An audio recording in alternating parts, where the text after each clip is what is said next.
me just test this to make sure this works. It does.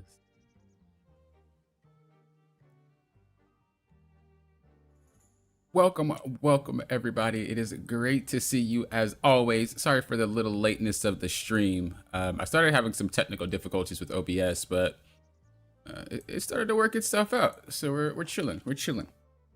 Hope you guys had a great Thanksgiving. Hope you guys are having a great weekend. And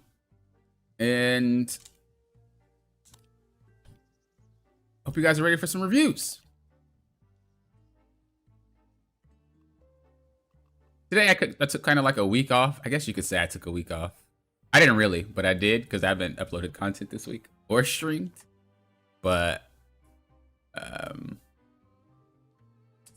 you know, it's a holiday week, a lot of stuff to do. So I didn't want to stress out too much. But we're back, we're here. We're chilling. If you guys ever want your replay reviews, make sure you guys scroll down below and you'll see a replay review for free. You can come to my Discord and there's a replay review tab. I'm actually going to share it with you right now just so you guys could see it yourselves. So, where is it?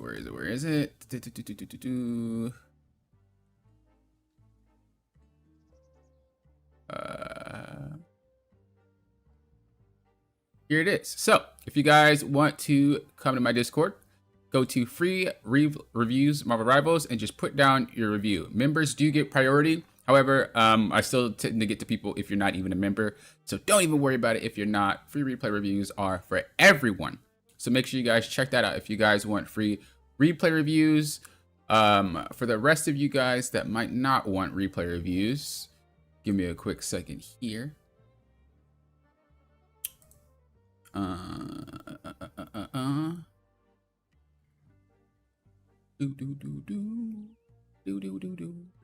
If you do not want free replay reviews and you're like, Papa, you know, I want more of a hands-on experience, I'm struggling a little bit more, make sure you scroll down to the description below. It's always in every video and every stream where you guys can sign up for coaching. So that's more hands-on. You can either have a coaching session that will...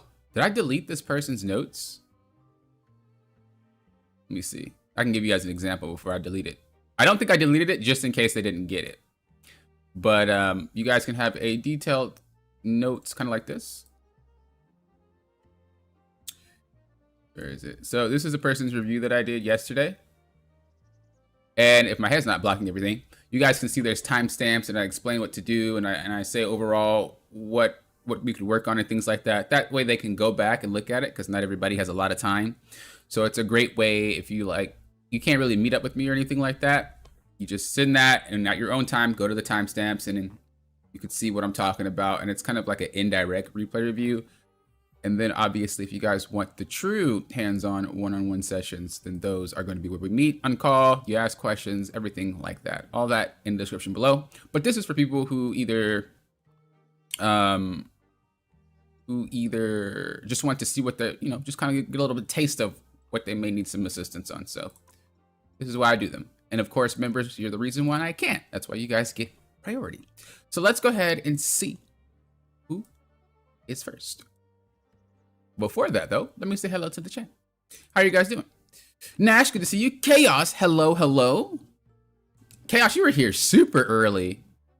You were here super early. But it's good to see you. And of course, good to see all the lurkers there. Freddie, hello. Hello, hello, hello.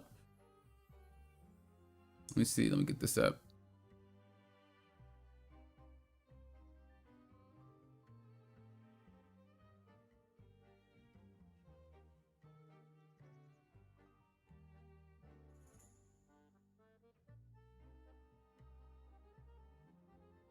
Alexa, hello, hello. Good to see you. Second week in a row. Are you trying to have a streak? Are you trying to be here every week? Do we have someone to look forward to every single week? Okay. Funny you actually popped in. I don't know if this is a coincidence or this is you, but your replay review is actually up. So if you did, that's weird. Right on time, actually. All right, let's go through it. Let's go through it. You guys know how I do. I read you guys the what was said, and then we'll hop straight into it. Okay.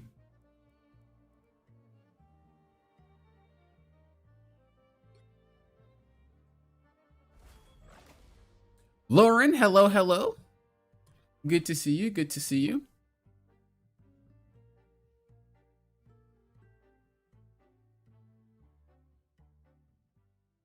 All right. I'm gonna go ahead and share my screen so you guys can see it. Just so that you guys don't have to imagine what I'm saying. You guys will be able to see it when I read it. All right, here we go. First replay. So this says, I've been reading a lot about playing Penny and trying to incorporate those tips, but I keep getting feedback that I play too defensively, which is something that a lot of Penny players do, and I want to be more aggressive. It's kind of hard to do it on that character though. Or sometimes people will be like, you are a tank. And I'm like, yeah, I know, but I don't really understand the complaint being made there. You never will. All of that feels vague, and I'd like actionable steps to improve. No worries. I got you.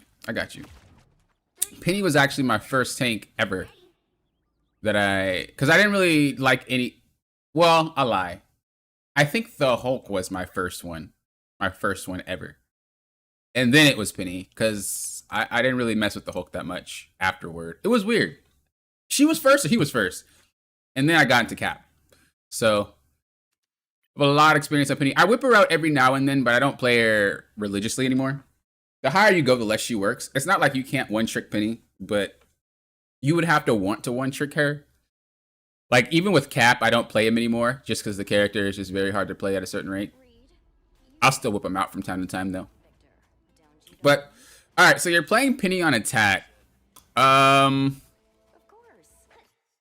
So, the cool part about playing Penny, in general, is that you kind of, on attack at least, unless you're solo tanking, you kind of don't need to follow the rules. It's attacking with her is strange. You have two ways to attack with her, and we'll talk about that once we get a little bit further into the replay. But there's generally two ways to attack with her. You'll see some of these weird, crazy Pennies that do some strange things, and it's like hit or miss.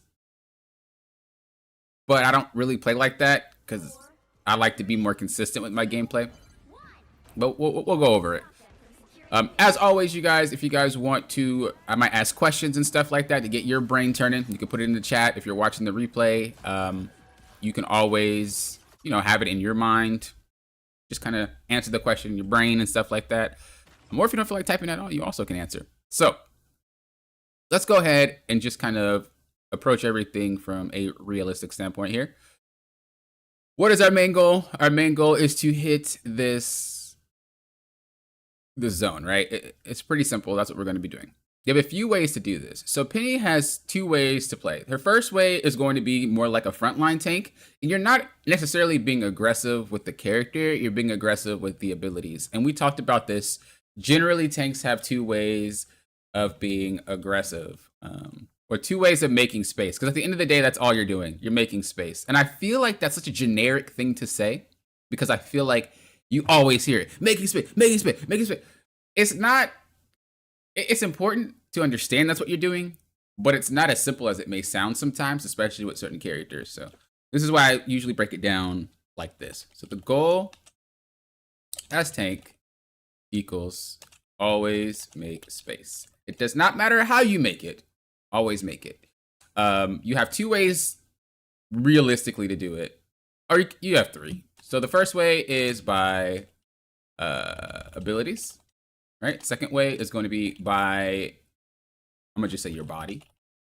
And then the third way is going to be a mix. So in a sense, Magneto and Penny are more about using their abilities and primary fires to make space, right? When we're talking about characters like Thor, it's a mix, right? He's using his body and abilities. Hulk, body and abilities, right? Then you have some characters that just straight up use their body, which is like Groot or something like that. If Groot gets close to you, you usually are going to back out because you're afraid of what's going to happen. He doesn't actually have to hit you. It's just you're afraid. certain characters work like that. Emma's kind of like that too. Emma will walk up on you and she might not use anything, but you know what's going to happen if you don't respect her. So certain characters can mix, certain characters are one or the other, but this is important to understand. So, quick question to keep your guys' brains turning, even though I kind of already answered it. What do you think Penny most likely will be doing? Is she going to be using her abilities more, her body more, or she's going to do both? Just in a general sense. Because like I said, there are some crazy Penny players, but realistically, I don't think you should play like that. If you play like that, it's hit or miss like crazy. But I mean, it works sometimes. So we're going to be using our abilities. And yeah, pretty much we're just going to be chilling, right? So we have two ways to do this. The first way is you're going to approach like a tank. And what you're going to do is you're going to put your nest in a specific area. It could be here. This is just going to be an example. And I know it's kind of bright, so let me change my color here. Is black good? Okay, black is kind of all right. So you're going to put your nest there, right? And then what you're going to do is you're going to extend the web out. What this is going to do, it's going to create space. You're not necessarily pushing back the range characters, but you are going to be pushing back this character, Thor. If Thor has no cover to sit on, well, then he can't sit there, right? And he's going to have to back up. And so you're creating space with your nest. You're not creating space with your body.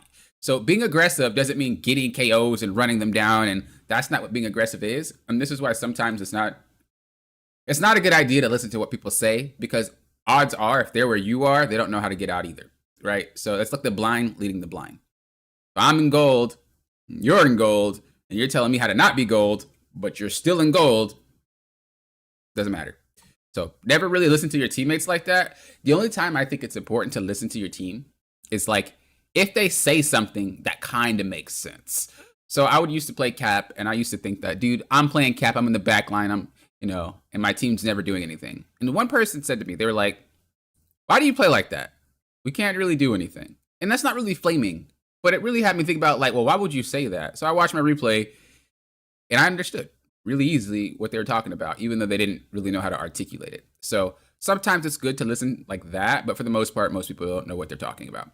So the other way that you could do it is by flanking. So you can go this way or you can go this way, but pretty much when you flank, you need to use Penny's nests as like a fortification. So if I were to flank and I were to put my nest right here and I was to shoot down, right? Let me actually zoom this out. If I were to put my nest right here and I was to to attack from here, is this really effective? Probably not, right? Because they'll probably jump up there or, she's going to be annoying, but she's not a problem. You want Penny to be a problem when you flank. A lot of Penny players that flank don't understand this. What they'll do is they'll flank, and because Penny's very weak with her shots, she doesn't do anything. She's just annoying. If people are stupid, they're going to look at Penny and try to KO her. But if people are smart, they're going to be like, bro, you're shooting marshmallows. Let me just 6v5 your team. The good Penny will make sure that she does what? We talked about it, right? What's the way to create space? Abilities. So we're not trying to get in a position to shoot people. We're trying to get in the position to use our abilities. A better spot would be here. When you put the nest down, you can even put it like right here and it'll flood out. But when you put the nest down, what you're doing is you're extending the trap. So this is like a little bunker for Penny. Anybody walking in there is going to get obliterated. You can't rush her. So that's a check mark, right? Check mark to you can't rush her. Can I actually use my abilities on the enemy team? Well, if you put the nest down and it floods out, and you can get it to like out here, right? Check. If they walk into it, they're cooked. They can't even fight you. They have to go. They have to do so much to deal with you. You're annoying and you're a presence, right? And then when you get your ultimate, just run out. Those are the two type of Pennies that you'll usually be seeing. There's some weird ones, but those are the ones that you're looking for. You're looking to either be aggressive with the nest and just have it extend as you move forward, usually what you do on attack, or you can flank and find yourself a nice little hot spot to be in where you can make it so that it's very hard to get to you and deal with you. And then obviously you're able to extend your nest far enough to be a problem. If nobody's even sitting up here, what is your nest doing, right? Nothing. So think about it that way. So this is fine, like I said before, but what you're looking to do is just try to get close enough to put your nest down. Perfect. Be more, I would recommend, okay, so Penny's nest is very funky. It's a funky ability, but I would recommend you go into practice and you see how it works. Because you can get so much more distance from the nest if you really think about it. Sometimes it's okay to pick it up, put it down, pick it up, put it down. That's what I do sometimes if I really can't get a good angle. But if you put it, let's just say, you see this wall, right? It's more just like about shapes. You see this wall, right? Well, realistically, it's gonna block the nest. But if you put it more out here, the nest should be able to extend past the wall a little bit further, which means that you can web up a little bit closer. You don't really have to worry about extending it so far. Every building works like this, and the really cool thing that you can do is destroy walls so that your nest extends even further. It's really just all about being creative with this character. The more creative you are, the harder it is for them to deal with you. So you kind of got the idea. It could have been executed a little bit better. We could have got more web out for that, but you got the idea. This is pretty much what you want to do. This is great. Where did you go? What happened? Wait, what happened? I blinked and you disappeared. Wait. Did I miss something important? What happened? Let's go back. Maybe somebody was in the back line? Let me see. What happened?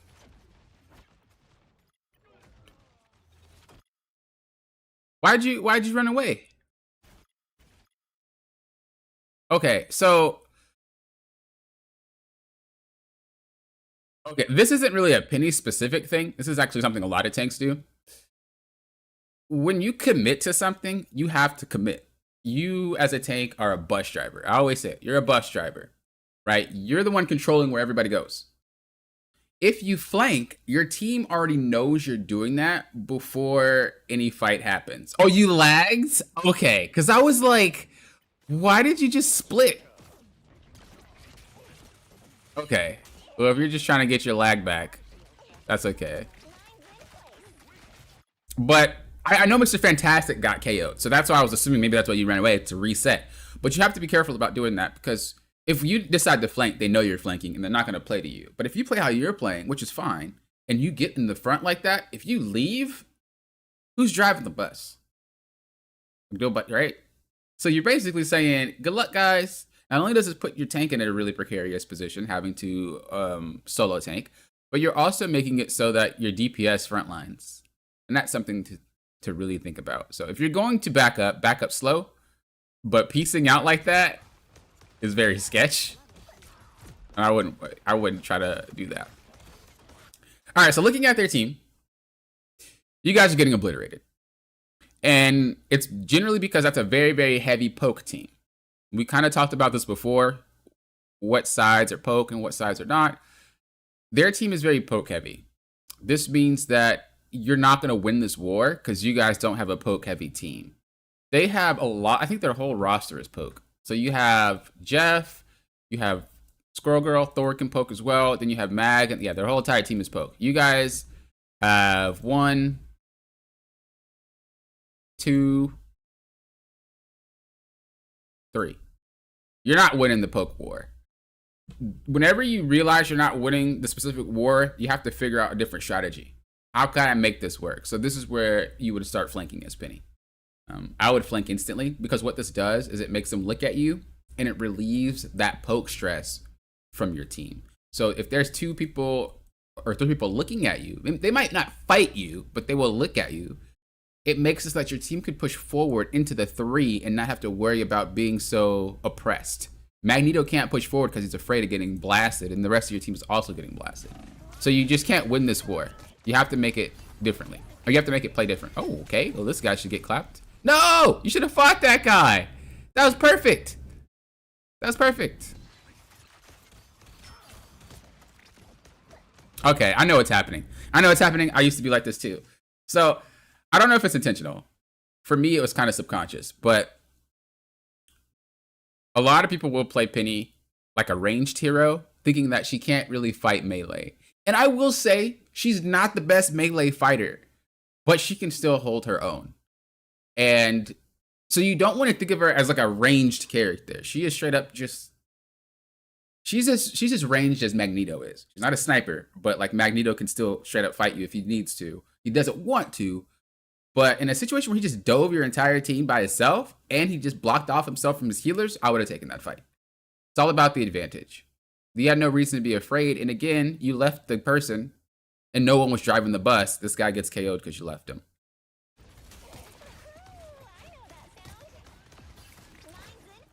I don't know why your Magneto was trying to flank. That was weird. Okay, so we just got to reset. We're in a really bad position. Everybody just needs to reset, and we'll play again. We'll have to play again. No. If anybody gets picked off, you just got to wait. You just got to wait. You just got to wait. It's way easier to do it with a tank because people don't go forward without your tank. So as a tank, you have more power, especially in lower ranks, to facilitate when and where fights are going to take place. So we should definitely reset. And we should think about why we can't make this push happen. We can't make this push happen because they're better at poking. If they're better at poking, we need to figure out a way to do something about that. A lot of people think the answer is swapping characters, but that doesn't help if they don't understand why they're swapping. You can win this with Penny. You just have to play a little bit differently. I would have just uninstalled the game right there. I don't know what even she was thinking. I hate when I see stuff like this, dude. I get like, why? Why? Just what? For what? For what? It does nothing. Okay, you're flanking now? Well, not really flanking, but you know, you're making some stuff happen. Okay, actually didn't mind this at all. This was pretty well played. What you want to do before you pop your ult is use your nest. So you want to make sure that the web connecting from your ult is connecting to your nest. You put your nest down, and I think you picked it back up where it got destroyed. I think you picked it back up as it was being destroyed. But if you're going to ult, you need to understand, you know, that concept is every time that I ult, I need to make sure that the nest is really far away so that way I can do as much damage as possible. If you have rocket, you want to have both the nests connected, and then you want to ult, and you're going to do an insane amount of damage. Everything you did was fine there. I liked it all. You got up, you took the advantage, you went forward. I just would have liked to see that you had the nest connected. Now, we did get wiped, unfortunately, but I would still say that was pretty much what you want to do. You saw how it almost worked, so do it again. This is how you learn. This is how you get better. This is how you improve. The first way you guys played didn't work. Obliterated, nothing happened. The second way, you jumped up, you started making some stuff happen, we started to push forward, it was working. Now, try to figure out how we can make that work better. That's what we're looking for. So let's do the same thing, and let's try to make it work better. It's okay to just use cover. You don't need to run backwards because it doesn't keep you safe. Just go here. You can keep that pressure up because Penny doesn't have to reload. So whenever they step out, they're getting shot, or whenever you go like that, you're getting shot. You also move faster on the web. So play around your web more. Whenever you put your webs down, just consider that that's where you're playing until it's gone. Okay? Don't ever walk out of it. If you can get down in that habit to where, like, whatever happens, I need to be on a web or in a web, I don't care. You'll be a really good Penny player. The Penny players that get spooked and walked out don't realize that they're actually making themselves weaker. So always try to stay in your nest. Doesn't matter. It also heals you, gives you overshield. Like, it does a lot. It does a lot. Don't get scared.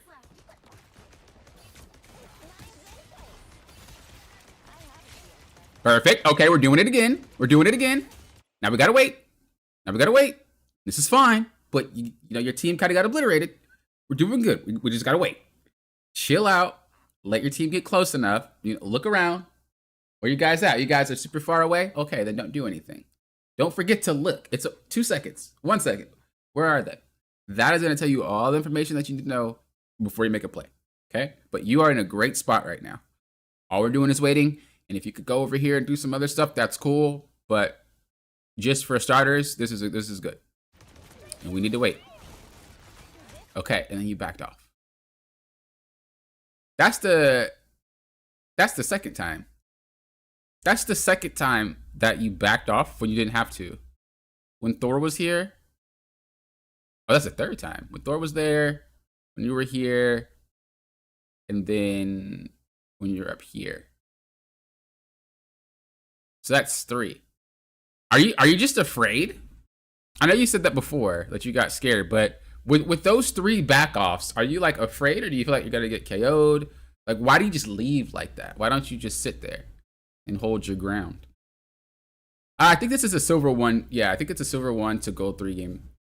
Pretty sure.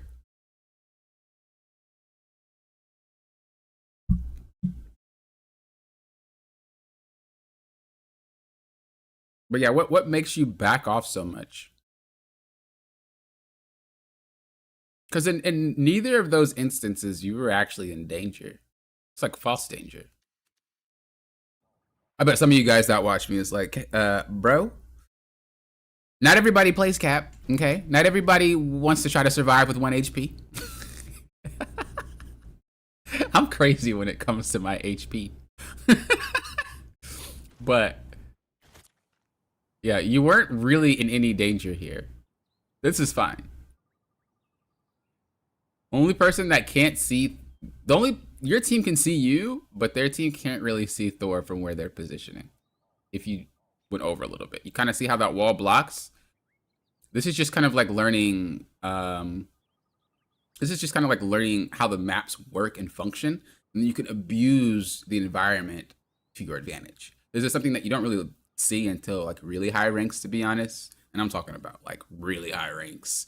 But it's something that's so underused and so OP if you can do it right, that I recommend you try to get used to it. But you weren't in any danger. I think you were safe, as safe could be. Dropping down put you in danger, right? But you were safe there. I'll pay for the whole HP bar. He's gonna use that whole bar. True. That's actually facts. Okay, so this wasn't about you being aggressive. All right, this was actually just about your approach. And this is why I'm actually glad you submitted this replay, because if you took that advice of being aggressive with Penny from people who do not play Penny, you're probably not going to do that well. You're going to hit a wall eventually. It's going to be because you could pretty much get away with a lot more in low ranks than you can high ranks. It's obvious, right? But if you do something incorrectly and it works, and then all of a sudden it does it, it's gonna feel like crap, and you're gonna feel like I don't know what to do, and it's gonna suck, and it's gonna feel like you have to relearn the game all over again. So I'm actually glad that you submitted this to all the Penny players that are watching out there. Your aggression is more about creativity. Your gameplay is always about the nest. It's not about trying to frontline for your team. Honestly, no tank is meant to be a straight up meat shield. That's not how it works ever. Everybody should be able to use cover. Everybody should be able to use angles and et cetera, et cetera. People who think that the tank is just the one to eat all the damage and walk forward, that's not how that works ever. So yes, your job is to soak pressure. How would you do that? By flanking? As we discussed, being a nuisance, right? It's hard to deal with you, and you're making it so people look at you. That's soaking up pressure. This is the same exact thing Hulk does. The same exact thing that Cap does. And people complain about those characters because it's like, well, you're never helping us. You're always in the back line. I'm soaking pressure. But there's a time and place for everything, right? If this were a different comp, maybe you'd play a little bit more front, but we already established you guys weren't winning that poke war. So you did have to flank this match. And it worked every single time that you did it. Your team was getting some room, but then you kind of dropped the ball there. So walking forward and stuff, that's not what you would do when you're being aggressive. When it comes to being Penny, think about how to use your webs more aggressively, and then everything should fall into place for you. Let's kind of look at this defense. This is why you're losing right here. Oh wait, Jeff is on the other team. Never mind. All right. So you can nest a few ways here. There's a few ways that I like to nest. You can nest this way. Well, I'd put the nest a little bit further back. There's a lip right here. And so if someone were to want to shoot from this way, they have to work extra hard because that lip is blocking the nest. Think about it. You don't always have to use it, but think about it. And then what I would do is I would have the web extend out there. So that way they have a hard time pushing up. That's one. The other way could be, again, put the nest down here. and then cover up the entire base, right? What this is doing, or point, what this is doing is it's making so that they can't fight you on point. It doesn't work all the time, especially if they're a poke team. They don't even need to get close, but it does work a lot to characters that are melee or more melee heavy comps. The other way that you can do it, and I generally do it this way more often than not, is again, kind of like in here. So what you would do is you would try to use the lip again as light cover. And you would put the nest down and it would stick out, and then you could move it forward. And honestly, if you do it right, I don't remember the particular spots because I haven't actually played Penny on this map in a real long time. I don't remember the particular spots, but you can get it out a little bit further. You can get it out to like right here sometimes, which is still kind of good. It's best of both worlds. You have options, and just kind of remember to use them. I don't think it's a problem doing it this way, but just kind of keep in mind that once your nests break, you're not really a problem. So you see how Thor is distracting you and your entire team, and then your ally just got run over? That's what you should have done. If you would have done that, they wouldn't have been able to focus you, because poke isn't that great if everybody's shooting in different directions.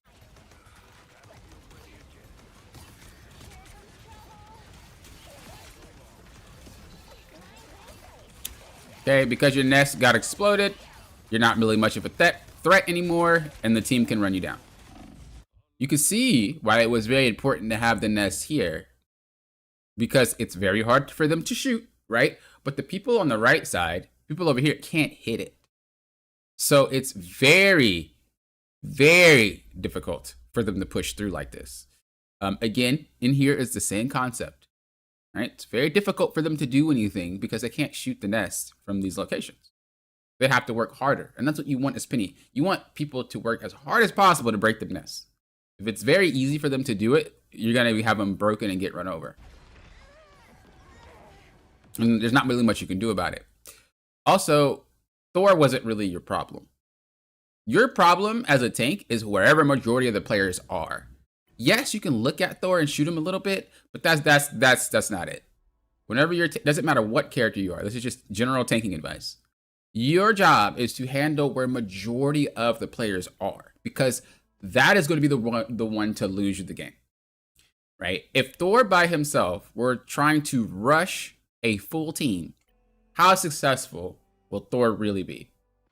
Regardless of if there's a tank there or not, how successful is one character going to be running down 5 players? It's going to be very difficult for that character. Doesn't matter what character it is. It's very hard. So if we go back,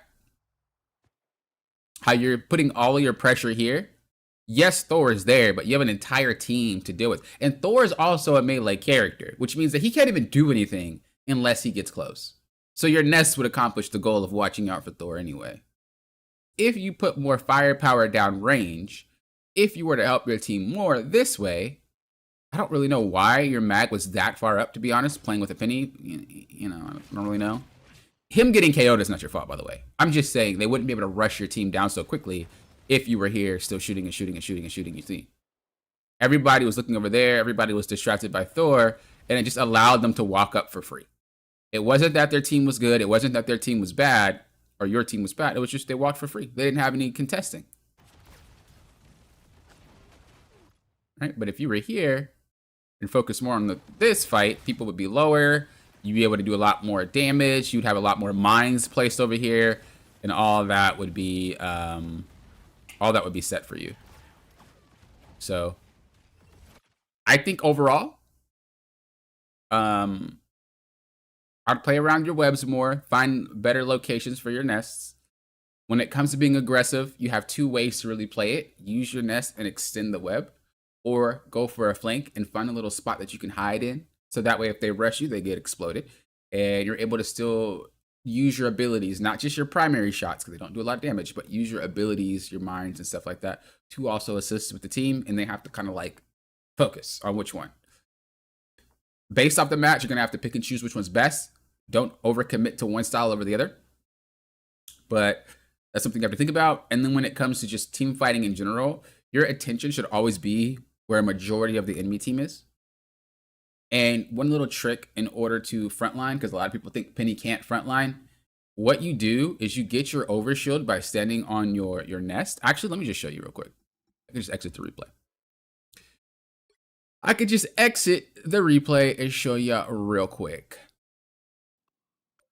So what you can do is you can put your nest down, and as you put your nest down, you're going to get that overshield. Think about the overshield as like a Doctor Strange shield or a Magneto shield. It actually gives you a lot more than it really should, in my opinion. What you see? 900, right? I think she's at, is it 675? What is it without? I actually just forgot, and I just saw it. Was it 675? She's 750 HP? Bro, oh, I forgot they buffed her. That was a while ago. So 750 HP to 900. You could walk out, take some damage, and go back. Get the overshield back. And use it like a Doctor Strange shield. So yes, you don't have a big thing that they can shoot at, but as you pop your head out, right? As you keep doing that, you're taking a little bit of damage, coming back in. Let me see if I can take a little bit of damage here. Just as an example. So you take a little bit of damage, you're fighting. Okay, go back. Get my overshield back. Okay, coming back, fighting. Okay, get back, get my overshield back. And then obviously, if you're on the nest while you're fighting, you know it's a little bit harder for them to deal with you. And then you just go back. See what I mean? You get bonus movement speed, you get overshield. It's definitely important to always make sure that your nests are active if you're going to play Penny. Another little trick that you can do with Penny is that they don't really need to always connect. So people think that you have to web up. People think you have to web up like this. Right? Either really close like that or overlapping. And that's usually where Penny players falter. But you don't actually need to do that. If you want to know how far the nest extends, look at the little trail near her butt. If you walk forward, you'll know that it extends kind of like right there, right? I'm not even on the net. As you have it go the pointy way, it actually goes a little bit further, right? So what you could do to make it go a little bit further, I just trolled again. There we go. All right, what you could do is you can kind of like rig it for it to work like that. Where is it going? What's it destroying? Oh, that thing. Why is it not connecting? What? Okay, I've never seen that. Maybe it's a practice mode type of situation. But in a real match, it will work because that's not even that far. And then it will stretch its way forward. Let me see if I can just show you it doing it by getting closer on purpose. You see how it's not really connected, but it'll still work? So that's what you're looking for. You're looking to try to connect them so there's a little space in between, and it's going to give you a little bit further reach on what you're doing. As I said before, if you're going to frontline with Penny and you're just going to sit there, you want to try to have the webs connect like this, like that, and then keep going, obviously. I think it takes 3 mines for you to one-shot someone with 300 HP. So usually what I like to do is I'll put the 3 mines down. Let me see if I can do it before. Okay, it is. It's 3 mines. And so what I like to do is if I know that I'm going to get rushed down by like a Thor, I'll put 3 mines next to me. Now, he's not going to get one shot. Obviously, he's a tank. But for the characters that do try to do that, well, you walk them right into it. Same thing if you have like a healer sitting right here and she's trying to heal. Well, you could put the 3 mines there so that when Spider-Man comes in or Black Panther or something like that, they're going to walk on 3 mines. So you have a lot of ways to play Penny by being aggressive, defensive, all at the same time. She's very creative, but that's what catches a lot of Penny players is they don't play her to her full power. They just kind of like only do one thing. Once you get really used to this character, she could do a lot more, and that's when Penny becomes a problem. But most players don't know how to do that. As I said before, you want to make sure that when you ult, your web is connecting, so that way it will stretch. So you're dropping mines, but it's also coming out of the nest itself, like mines and spider drones. But it's coming out the nest itself as well. You just do so much damage that way. Generally, when I use my ultimate, I'm trying to make space. I'm trying to get people to move out the way. I don't use it to save myself. If I'm going to get KO'd, I'm going to get KO'd. I use it to make space. But I think generally speaking, that's pretty much how it's going to work. If you tether yourself, you actually could still get the overshield without even being on the web. So it's something to also think about. So just like this, I can still get the overshield. What, you don't do that anymore? Oh, Penny's cooked. That used to be a thing. I'm shocked. Keep in mind that you could also use it to attach without wasting a web. Because if you do it without one, you're going to remove one. But if you do it on the web, you keep it down there. It's a cheesy way to win. Or without having to move it. But pretty much, that's pretty much it. Like I said before, just play more around your nest. Play more around your abilities. When you're trying to play, you're thinking about frontlining. You're extending your nest. If you're thinking about flanking, find yourself a little bunker to chill inside. Right? And you're gaming. As a brief example, one more time, you see how the nest doesn't come out, but if I adjust it just a little bit in the same location, it'll spread out. This is what you're trying to do. So when you play, really look at these walls and think like, can I do something to stretch it out? Because it wouldn't be able to do this around the corner, right? If I didn't pull the nest out. If I just put it there, it's not gonna reach. Okay, it shouldn't be doing that. Sometimes it glitches out, but you see my point. So, all right, that's pretty much it with that. Let's go ahead and go to the next one. Anyone have any questions on Penny before we move to the next one? I felt that was a good one. That was a good replay. I feel like sometimes you guys pop replays that are super, super good for a lot of players to learn from. And you guys don't realize it is. But when I review it, it's like, okay, that was a really, really solid one. All right. Here we go. Next one is going to be Duelist. I will share with you guys the screen. We will look at what this person said. No problem. No problem. No problem. Demarius, hello, hello. Gino, good to see you. 5-star Goon, what's good? Tazarius, hello, hello.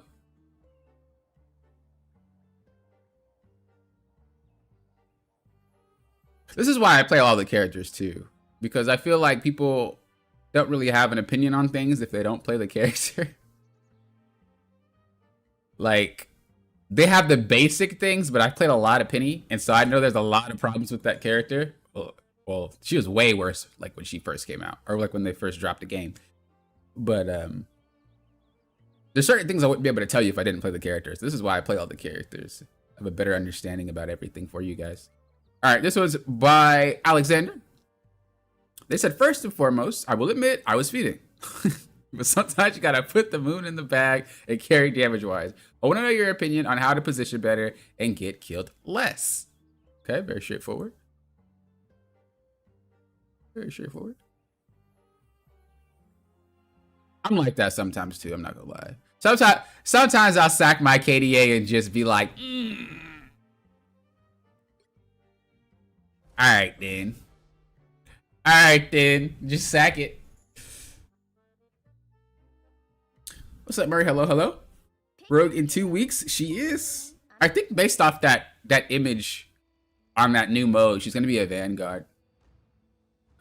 It's not really nothing to do with her size, but just how her persona is more like a Vanguard. If she's a Strat, I'll be surprised, because ain't no Strat ever looked like that. Like, her persona screams Vanguard in that little animation that they gave her. All right, where are we at? Oh yeah, we're gonna be playing Moon Knight.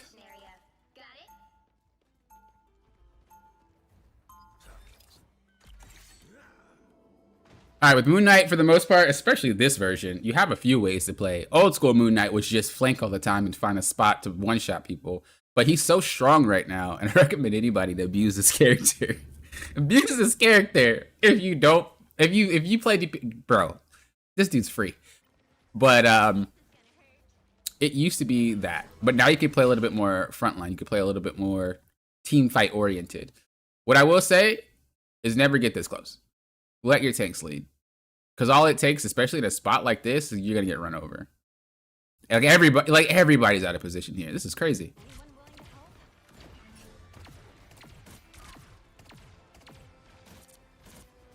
All right. Look to off angle a little bit more. The thing about Moon Knight that makes him just giga annoying is like,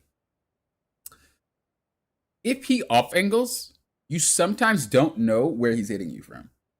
And that's because of the ricochet. So like, if I'm over here and I'm getting things thrown at me by Moon Knight, but like I'm Penny or I'm Mag and it's ricocheting and it looks like it's getting hit from this direction, like he disorients the person like crazy. So I would definitely look to off angle a little bit more. And again, that allows you to have better setup for your onks too. But being this front to back is not really recommended, in my opinion.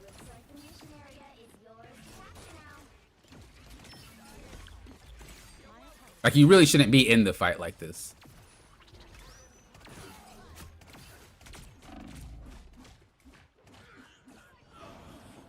You would have been able to KO that guy if you had your onk. But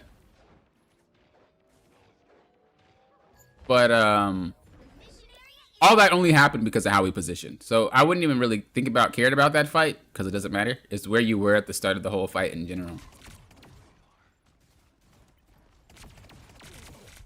So if we were playing this, it's fine to be where you are right now, but we want to think about where we're going to be in a few seconds. So we have pretty much 3 options. Well, 4 if you think about it. So the options that we have is I'm going to go this way with my team. I'm going to go this way with my team. I'm going to go up, or I'm going to go up there. There's like a little thing that you can go up there and sit on. In my opinion, based off just the fact that you just got dove by what's his face, I would try to be in a more claustrophobic area, in a more closed off area. So I would definitely go towards the top right, because no matter where you throw that onk, it is going to hit this guy. If you're up here, if you're getting chased, toss that thing up on the ceiling, bam, bam, bam, bam, he's KO'd. Like, it's going to KO this guy. You don't even really have to look at the onk. You could just look at him and it's going to bounce off the onk, but you know what I'm trying to say. If you go this way, the team can probably destroy it. If you go this way, you might not be able to land it because he might push you off the onk. But in a situation like that, there's not really a lot of spots you can go. So I definitely play towards the top side. When you're going to throw your onk, make sure you're going to get a KO or you're going to get significant damage. Don't just toss an onk to toss an onk. It looks like we're tossing the onk to just do damage. You could do that without throwing that. The goal of the onk is to try to be there as long as possible. Because long as possible. The way you're using it is just kind of like a grenade. And should it last, it lasts. If it doesn't, it doesn't. Don't do that. Because you don't have an unlimited supply of it. You know, it's on a pretty long cooldown. So when you're looking to toss the onk, think about where you're trying to put it so that it lasts the longest and who you're realistically trying to hit. Don't just throw it in a group of people, because the ricochet actually loses damage the more that it bounces. So it's just not, strategically it's not good, and then statistically it's not good. So be very aware of things like that. As I said before, if you would have went this way, this would have been just free for you. You go up here, you toss the onk behind the team, boom, boom, boom, bam, bam, bam, pow, pow, pow. You just KO Jeff right there. That's free. Jeff instantly KO before the fight even starts. Positioning. That's really all it is when it comes to Moon Knight. You wouldn't have been rushed down like this if you were up there, and even if you did get rushed down, you just jump and you fly. Right? You go here, you fly, you're chilling.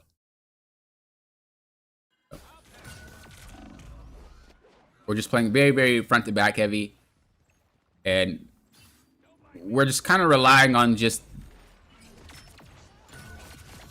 like, we're playing it like we're playing Bucky or Punisher. You know, where you're just kind of spraying and praying. That's not how Moon Knight plays. Got to be a little bit more strategic with what you're doing. Nice. That was better. Why did this work? Because you already won the team fight. You started to already push them off. It worked out. If you were to try to do that play again, actually, we saw what this looked like, you know, a few seconds ago. You did the same play and you got run down. This is why you need to know when you can and can't do certain things. And this is why I always tell you guys, when you climb, you have to be very careful, because some characters will allow you to climb without actually doing the correct things. If you climb just by running at people over and over and over again, and you get to a rank where that does not work anymore, you're going to get stuck. Not saying that's this player, I'm just saying in general. Let's say that was the game plan, and like 70% of the time, running at them and throwing, just randomly, just throwing the moon blades worked, and you skyrocket to like platinum or diamond. All of a sudden, they're not letting you run at them anymore. What do? Well, that's all you knew. The percentage starts to drop. Okay, it works 50% of the time. Now you're stuck at a 50% run rate, right?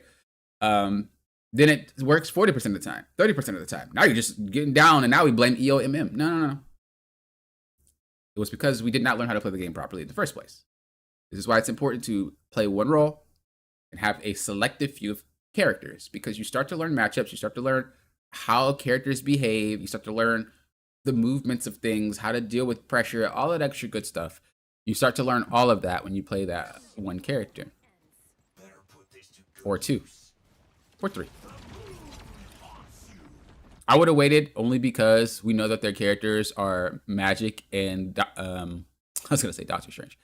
And Daredevil, what's going to happen most likely, they're going to ult and then run at your team. Well, if you know that's what they're going to do, you just pop the ult on their ult, and then what do? They get KO'd for running at your team. You know what I mean? Strategic. Just think more strategy. More strategy. More strategy. More strategy. That's all it is. That's all it is.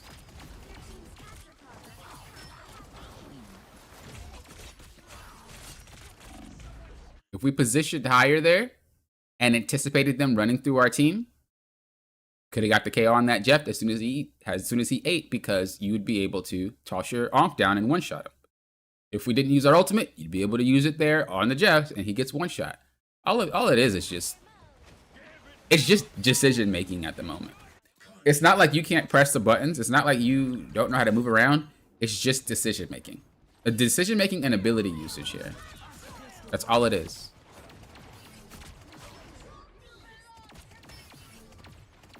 All it is.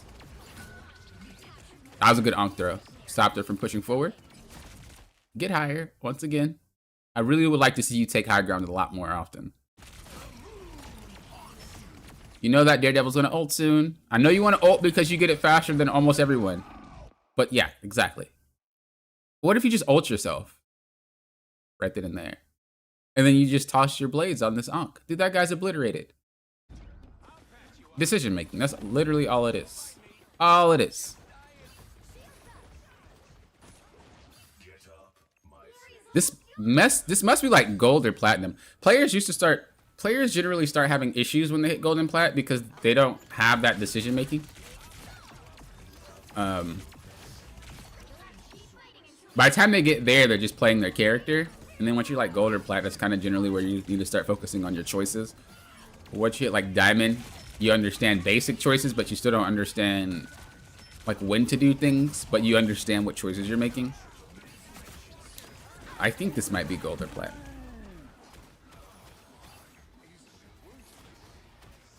The bright side is like what you have to work on isn't even necessarily I'm a bad player. Like a lot of people have a lot of struggles, but yours is literally just I'm not choosing to do the right thing at the right time. I'm just playing the game. I'm like autopilot.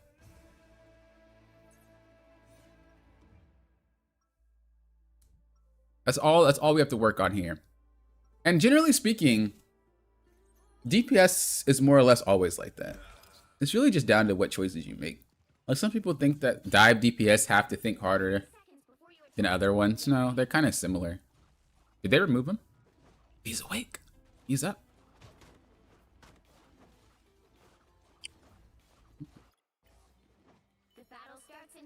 I never actually like looked.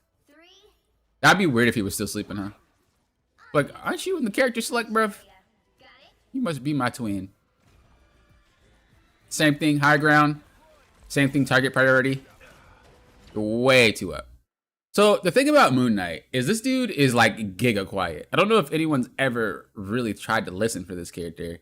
This guy is very quiet compared to all the other characters. Play like that.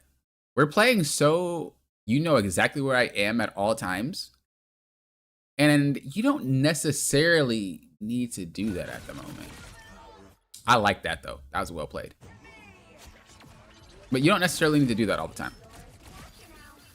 You could be a little bit more sneaky. Because I promise you that it only works because they're not focusing you. I promise you. But when you get to a certain rank, people identify the problem, and that's when you just start getting jumped by like 4 people. You're only getting away with a lot of what you're getting away with because nobody's focusing you until like super late. I'm actually shocked this Magic is going after this Spider-Man. Because let me tell you, dive DPS players don't really fight other dive DPS players.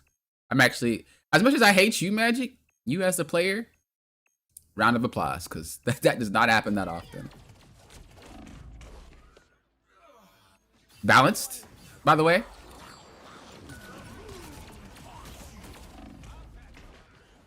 Okay, there it is. Didn't I just say that? That's exactly what happens. When you become a problem, people are going to focus you. When they focus you, what you're doing isn't going to work anymore. This is why you don't play like that, and you have to be a little bit more strategic with how you play. Because now, if we know that we're getting focused, what is your backup play style? You have one, you know? And it should be, well, I play in an area that if they dive me, I'm able to use my Ankh at my feet, and I'm going to be more conservative with my Ankhs. I'm not just going to toss them out to toss them out. I don't really know what you were thinking there. Okay. Maybe you were trying to double jump and it just was on cooldown? Or maybe that's what happened. All right, that's fine. Why? Because you have an ultimate. So this is perfectly fine to use your Ankh. But you have to keep in mind, again, that if you get dove and you don't have an Ankh, you're going to get a one-shot.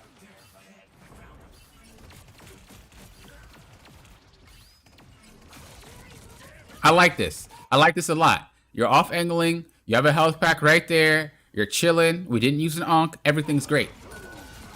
Okay, you use your Ankh now, but you ulted, so it's fine. Oh, your team brought out the auto win magic too. Your team brought out the auto win magic too. Now it's 2 Exodias versus each other. Yeah, this entire replay is pretty much the same exact thing over and over. It's just decisions. Decisions.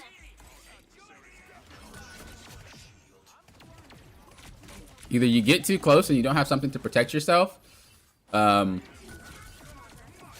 you're not using your abilities properly, and it leads to very hard situations that could have been minimized if you just used your abilities properly. I mean, that is a prime example right there. If you just waited for him to dash onto you, you Ankh up. KOs. Pop is mandatory Magic trash talk? Check. Nash, stop. Stop. Yeah, you like melee moding.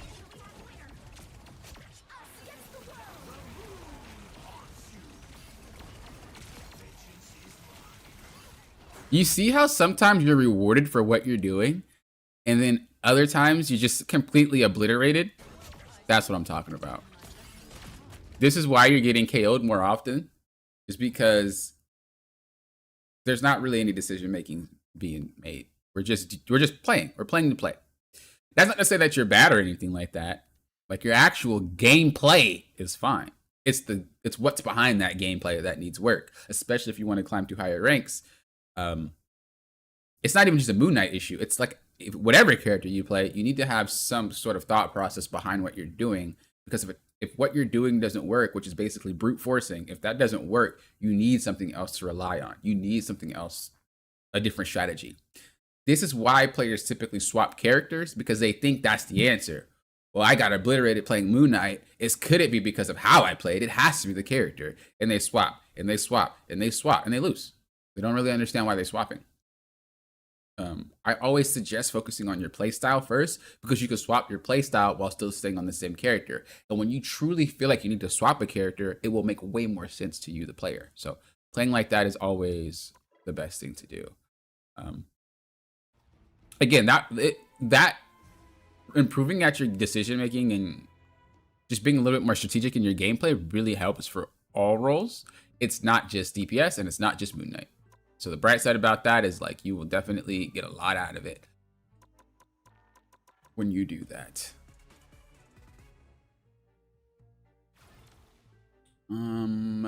Okay. Where am I going? Oh yeah, here. Okay. Anybody have any questions on that? Let me know. Let's keep it rolling. I think of making Moon Knight my DPS flex pick. I'm usually tank/support, so I need some min-max DPS options. I feel that. Yeah, I play Moon Knight from time to time too.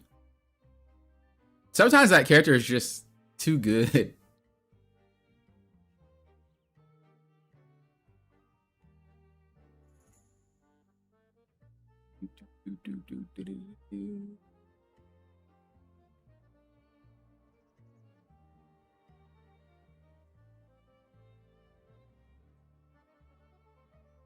All right, next one is going to be Cam looking at strategist.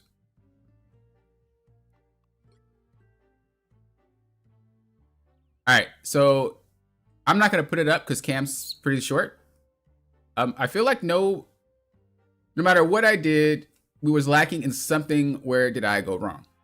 All right, let's see. Oh, this is one of those triple heal games. Ooh, God. I know that you play Ultron, so I'm curious to see if there's a situation where you could just play Ultron. Because 3 support, you lack damage.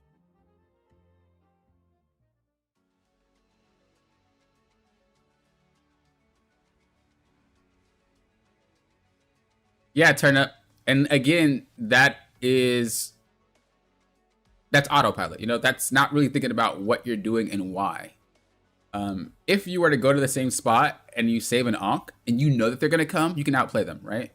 So it's not necessarily going to the same spot is why you get KO'd. It's what you're doing when you get there. You didn't change the formula. There's a lot of times that I will do something intentionally because I know that the person's gonna react a certain way. So if I can outplay you with my decision making, then I'm gonna do it on purpose so that way you overextend and then you get KO'd. But again, there was no strategy behind why. If we put that strategy there, they'd be clapping. I mean, they won the game anyway, but again, it was very brute forced, and that's a very scary realm to be in. Oh, we're playing Gambito. Okay, this is gonna be juicy. This is gonna be juicy. With all these divers, it could work to play by sup to get the heals and help KO divers. That's true too. That's true too. All right, this map sucks because it's very hard to play defense on it. I like the map. I just mean to play certain spots is hard. And it was intentional, obviously. So remember your line of sight character. You need to be in a position where line of sight is easy for you. You're not in a really good position. And also keep in mind, the further you are away, the worse your heals are because the cards split up in 3. So just keep that in mind when you play.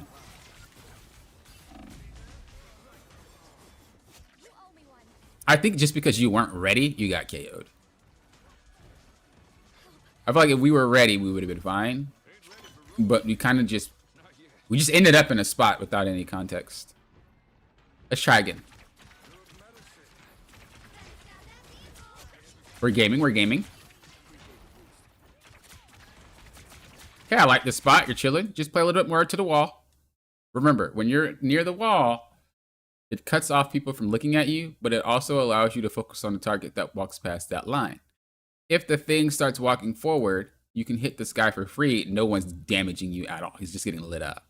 If you just scoot more to the right, you're not going to be exposed to all the characters. You're just going to be exposed to whoever's across that line. In this case, it would still be the thing, and you would still be doing what you're trying to do. And obviously, you do more damage because you'd be closer. This just overexposes you. You're not getting any benefit from doing this. You're really just putting yourself at a disadvantage here.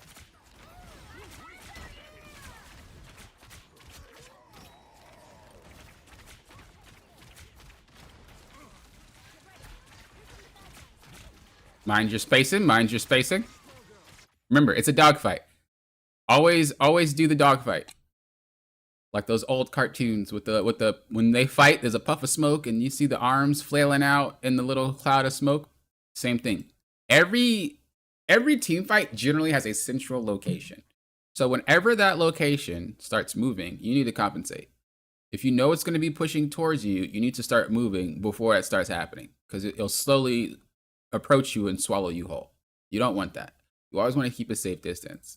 Should it move the opposite way, then you just follow, keeping that safe distance. You want to keep a little buffer distance. If you don't do that, you're going to get swallowed. So you need to make sure that you do that.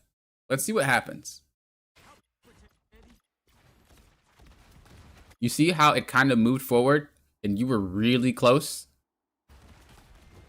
You don't want that. You want to keep that space. This is good. Because you could do what you're doing from here and chill. But just always keep that distance.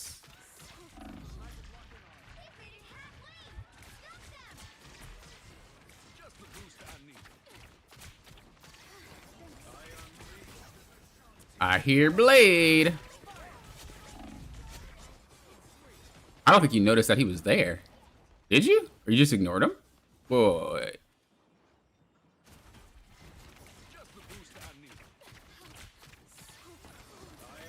I thought you looked at him for a second. Oh, were you just trying to get the KOs? So the move that you did was the knockback, but it did no damage. The knockback doesn't do damage. You got to do the other one. I don't know the name of it, but it's not that one. You want to use the other one. The other one does way more damage. But yeah, I don't think you know that. No, I don't think you noticed he was there, or you just ignored him. Regardless, you guys won the team fight, so it's great. I noticed one thing that we're struggling on is relying on our other healers. When you're running a 3 heal comp, that's actually less healing you need to do. When all 3 healers focus on trying to heal the most, you're lacking damage. So it's okay to not look at your teammate and heal them, because it doesn't matter. And that's what I was talking about, getting caught in the crossfire. This is why you don't walk up that close. But yeah, you don't really need to focus on healing that much, because you have 3 of them. So you can just chill. What? Strange. My guy. Oh, this is going to be good. I figured that was going to happen. Like, what? Who gave you a strange degree?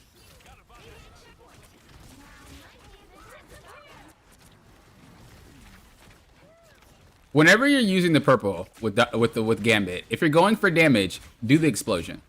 If you're going for knockback, do the spread. The spread doesn't do nearly as much damage. It just knocks them back. I see that you're trying to do damage with the spread, and maybe because it's easier to land. Actually, it isn't even easier to land it. It's pretty similar. You use the explosion. It does way more damage. Like, it's ridiculous how much damage that thing does. Also, keep in mind the passive.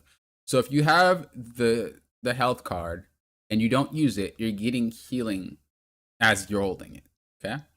When it comes to the purple one, you're getting bonus damage for holding it. So work on that. Work on using the passive before you toss. You might already know that, but I'm just saying that for people that don't.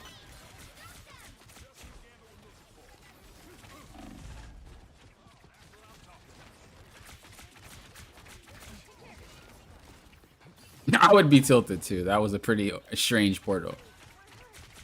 No pun intended. You see where your positioning is? You're super close. Now, don't get me wrong. Gambit is more of a close range fighter, but you're fighting yourself doing this repeatedly. Like, this is how you know you have bad positioning. I won't say bad, because that's probably the incorrect word, but you know your positioning is poor from time to time. Is when, doesn't matter what role you are, by the way, but it's when you're doing this. This is not how you play. You don't do this. Every movement should be, it shouldn't be so frantic. So if we watch you from a bird's eye view, look how you play, and you could definitely tell your positioning is off, because you should never have to play this way. So if we just slow it down, look at your movement. So you try to run away. Well, look. You see how, like, just all over the place it is? And you guys might not think that that's a big deal, but let me tell you, it only takes you to do that about 1 to 2 seconds being out like that to get one shot, to get dove, to get something. It's important. You should not be playing this way because it's going to punish you in the long run. But that's how your movement has been this entire match. You see how that Loki just got KO'd? I'm telling you, it does not take that long to be out of position. If you play in position 90% of the time, only 10% of the time you'll be out of position. Yes, the game's maps are designed to get players out of position sometimes. That's literally how it's supposed to be played. But when you're putting yourself out of position, you're on your own for no reason, you end up like that. You need to always try to be in position as much as possible, because you're going to end up in a situation where you have to be out of position. So why make more problems for yourself? There you're doing it again. You see how you're so back and forth, back and forth, back and forth. You got to really, really calm that down. Everything that you're trying to accomplish, you can accomplish without moving forward. Are you, okay, I was going to say, are you a keyboard player? Because keyboard players that I coach generally have this issue where they hold W every time that they fight. I don't know what it is. I don't know. If you're a keyboard and mouse player, try to stop that. It's weird, I know, but a lot of you guys do that. And it's not a good habit. So really, don't walk forward. No. You don't need to walk forward if you position well, you know? Like all three of you guys being right here, that's a widow ult waiting to happen.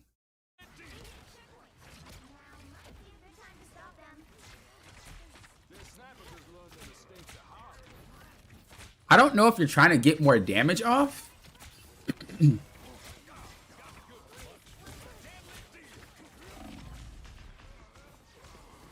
I don't know if you're trying to, I mean, obviously you're still learning Gambit, right? I'm not stupid.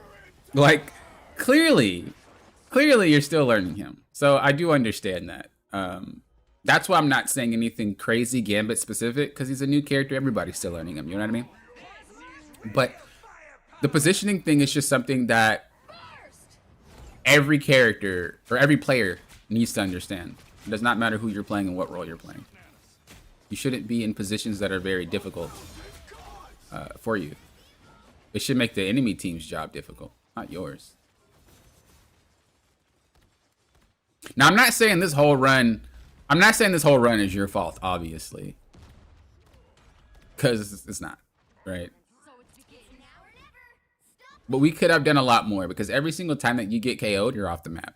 You're off the map 6 times. If it takes 10 seconds for you to come back, that's 60 seconds. But you're also adding in how long it takes for you to get back to where you are, reposition properly, and that's well over a minute. Probably like 2. So you spend 2 minutes of the game not playing. That's a lot. That's a long time. But it happens because you're always out of position. So if we just fix our positioning, everything else should kind of just follow suit. You should be putting out more damage. You should be putting out more heals. You should be able to be more of a presence in all these fights if you remain alive.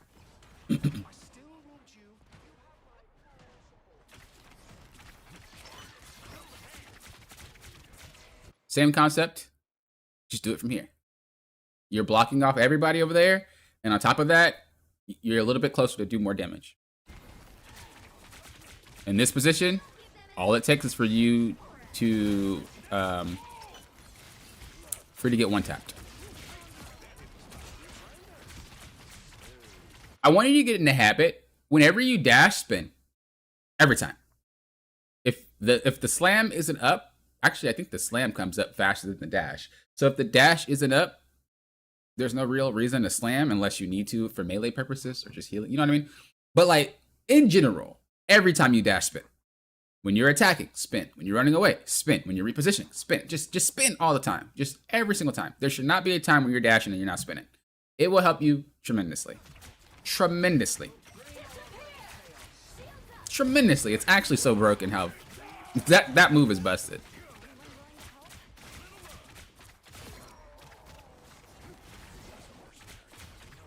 Nice. I really didn't need to slam there, but that was good. Everything's good. Everything's good. Now we're popping off. Now we're popping off. Okay, Gambit's coming in. That's fine. Okay, reposition. Remember, we don't want to be too close because stuff like this happens. What is she about to do? Yo, she said, what you say about my kids? Yo, she ready. Wait, what did she do?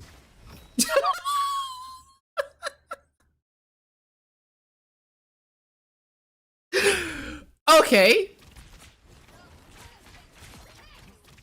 That plan was something. That plan was something. All right, too close again. You're doing that little back and forth, back and forth. You don't have to play like that. I'm only beating this into your head because that's really problematic.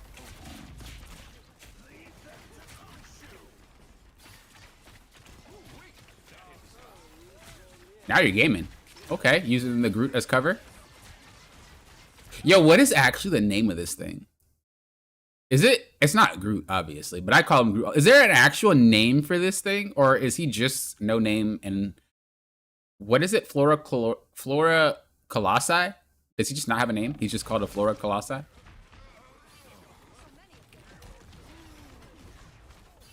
Oh, is it? It's Krakoa? Huh. I guess that would make sense. I guess that would make sense. Well then. I still won't call it that because I feel like I'm calling it the map. But it's nice to know. I'm still going to call it Groot. Alright, so like I said, from that perspective, it was really just like positioning.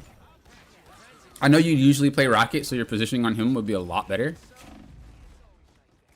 Okay, maybe not. She's shooting you from there. You could still do the same thing, just go here. Because she's going to tap you again, and she's going to get you.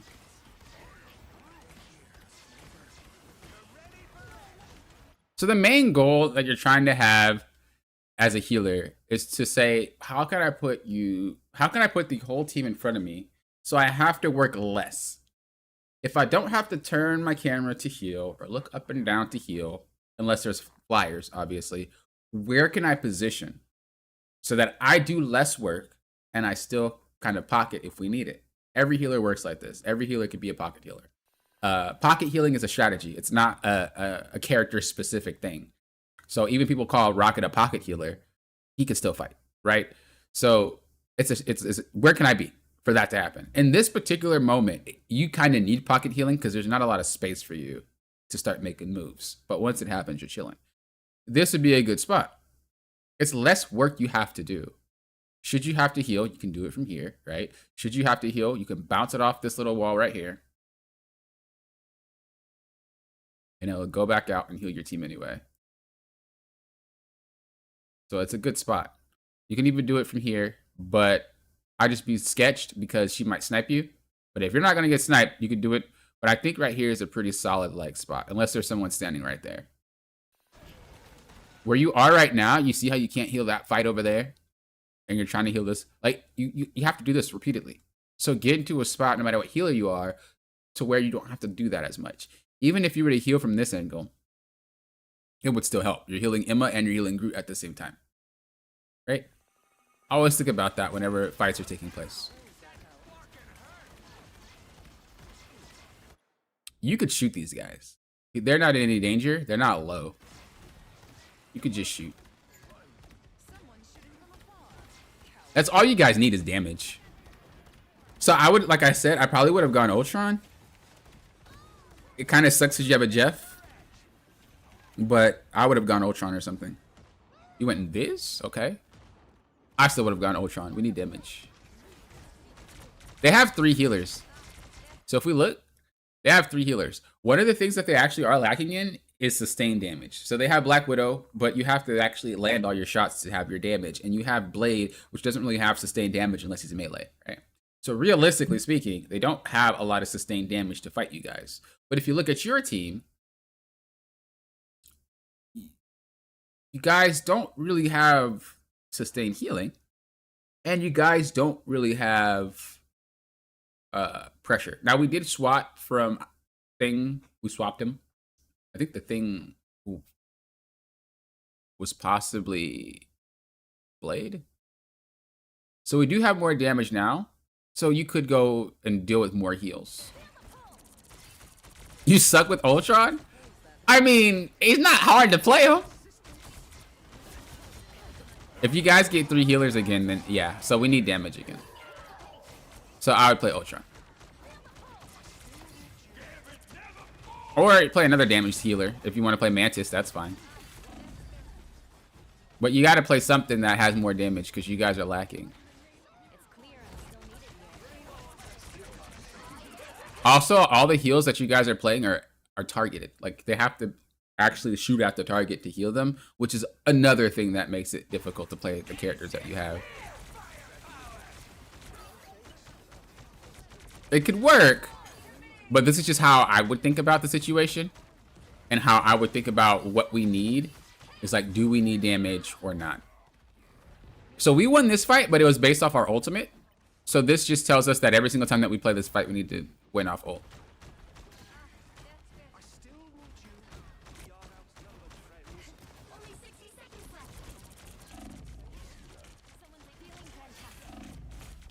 Kind of the same situation. You're in the team fight when you shouldn't be. It's weird because when you play Rocket, you're always safe. And then when you play other characters, you're always in the middle. Now, I'm pretty sure it's because these characters have reposition tools that allow you to reposition should you be in danger. So you're more inclined to be in danger. That being said, Rocket has the same thing, yet you're never in danger. You're not even close enough to get melee shots off. Or close range shots. So I find that interesting. Can you tell me why? Like, because if you could tell me why, I can better understand what's going on. But if you don't tell me why, then I don't know how to help in that regard. It's because Rocket can heal super far, but so can Invisible Woman and Gambit. Like, you're melee right now. This is not just a little bit out of it. You are in melee range with both of these characters. So it's more than just because it can heal super far. You have another reason, maybe?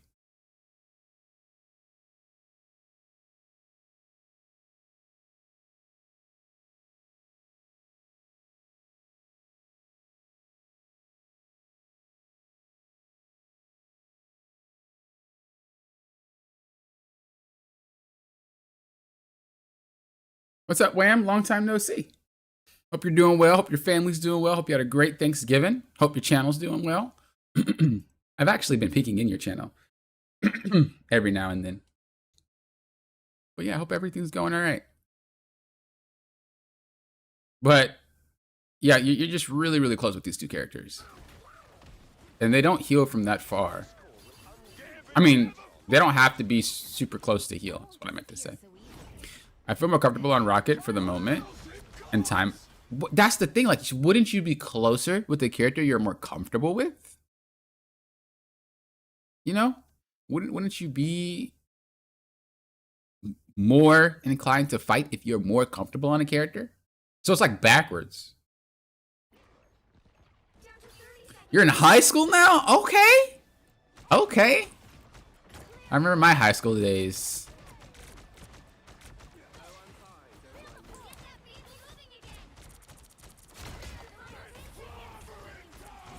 Hope you're finding it fun. Hope you're having a good time. Do you have any electives or anything like that? Or you're not that high in high school yet? I'm assuming you're just a freshman. I mean, you could still have an elective in Can you? No, I don't think you can. I think you have to wait till like junior, and you can start getting them. At least back when I was in high school. So yeah, I think with this one, it's just our positioning. We're really close, but I also think it's just understanding what we need in the moment. We needed more damage, so I don't know what you play. Do you play Adam? I mean, you could have just played DPS. Do you strictly just play heals?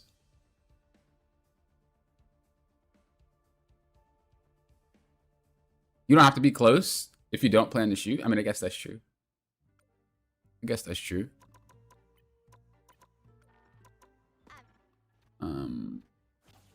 Let me see. Oop. Adam Warlock, Cloak and Dagger. Luna would be a good one. Ultron and Mantis. Do you play any of those? If not, do you play DPS? Because in that specific game, we needed damage. And so we would need to either play a damage support or we needed to play a damage dealer.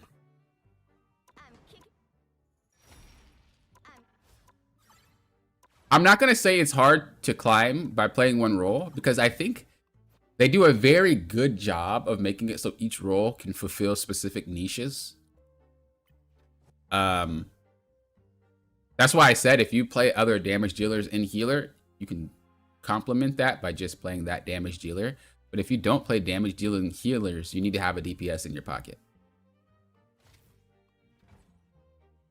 Some people are like, you need to have one character of each role in order to climb. You don't. You don't. Tank, you have Strange or Magneto, which are very good characters, but sometimes you need a damage dealer. Something like Hulk or something like Thor or Venom, some real like damage pumping characters. For duelists, sometimes you need burst, sometimes you need poke, sometimes you need a little bit of beefiness, and again, you have those characters in that role already that satisfy those niches. And then of healers, you have pocket, you have damage, you know, stuff like that. You don't have to play a DPS if you play another character, but if you don't actually play any of these other ones, if you don't play Adam, you don't play Mantis, you don't play Ultron, you don't play Luna, or even Loki, or Cloak and there's a lot of damage dealing healers. What in the world? You don't play them, play your Star-Lord. And especially when it's a 3 healer comp like that. But I would recommend you just getting good at Ultron. Ultron's like really strong. People think he's weak for some reason. Bro, I whip that character out almost every match. That character is really strong. Mantis is good too. So if you do want to stay healing, stay healing. It's perfectly fine. But if you don't really want to play those, I understand. Just get yourself a DPS. So when you need damage, you're able to whip it out. I have an elective. You have an elective! You're an intern to mass media and study hall because I'd rather work on video games or YouTube than homework. I respect that. I respect that. Also, I haven't played Rivals in a while. How is it now? It's pretty much the same. I don't think you played a ranked as much, right? So in terms of that, you probably didn't. Probably not much change for you, but if you did play ranked, it's way better ranked wise. But it's pretty much the same. We have Rogue coming out pretty soon, so that'd be a nice character. I think she's gonna be a tank. All right, now that we got those out the way, let's grab some more replays. Remember, if you guys want to have your free replay review, make sure you hop into Discord and use that free replay review tab. What time is it? We'll do a few more. We'll do a few more. We'll do a few more.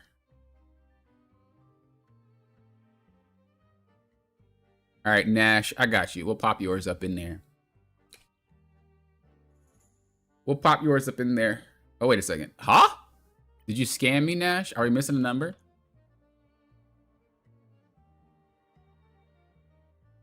Uh-oh. Uh-oh, Nash, we're missing a number.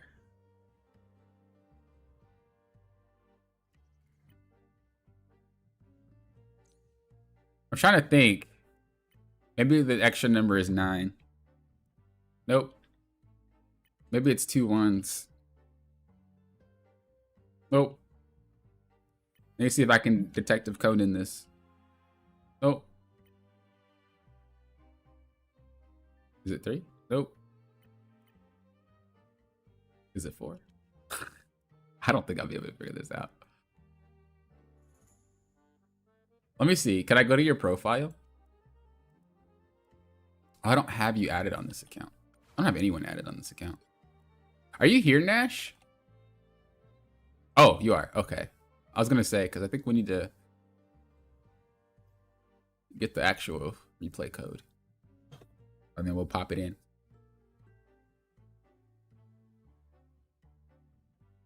We'll be here afternoon if you go through all the numbers. I know. That's what I was like, okay, let me just not. Let me just ask. Look, Lauren, I understand. Did you play the new boss in Sonic Rumble? Cloudy was saying you guys were playing. I was not feeling well last night at all. Like yesterday entirely I felt horrible. It was a very horrible day for me yesterday. Luckily Thanksgiving wasn't bad. I felt fine, but yesterday I just felt horrible. Like if I can't play, that's why I didn't really feel like I guess that's why a couple of you guys thought I didn't like the new game mode, because I wasn't like as excited as I usually would be, or like, you know, I wasn't talking as much, but I just didn't really feel well at all. But I really wanted to play with you guys, and I really wanted to try the new mode. So I kind of just wanted to tough it out for a few matches. But I did not feel well that day at all. Like after I got off, yeah, I just went to bed. I was in bed the entire night, basically. From after we called, I just slept. I didn't even have an appetite. It was bad. I wasn't like throwing up or anything like that, but I just did not feel well. I just slept it off throughout the day. But I did have a good time.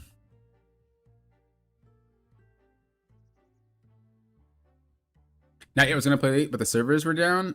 Ooh. Yeah, definitely need to try that boss fight. Cloudy was gaming. Hollywood, you're in bed now. Cooked? Gotta cook. Oh no. Everybody's getting cooked. What's up, Puka? How you doing? Hello, hello. We're waiting on Nash's replay code. If he can get it for us, we'll do his replay.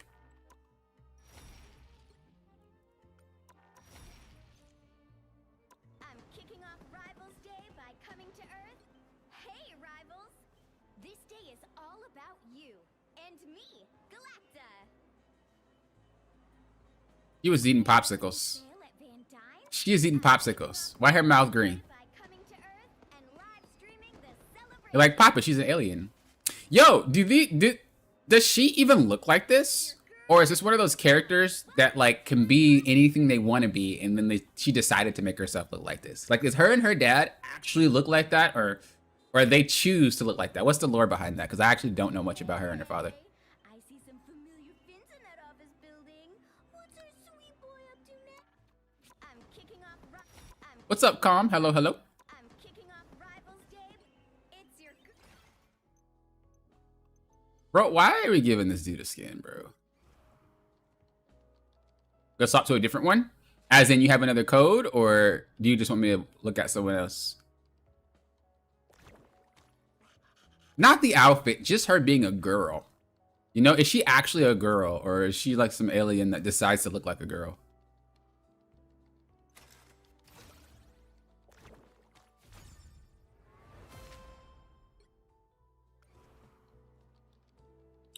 It's your girl, Galacta. Welcome to my live stream. All right. We got the code.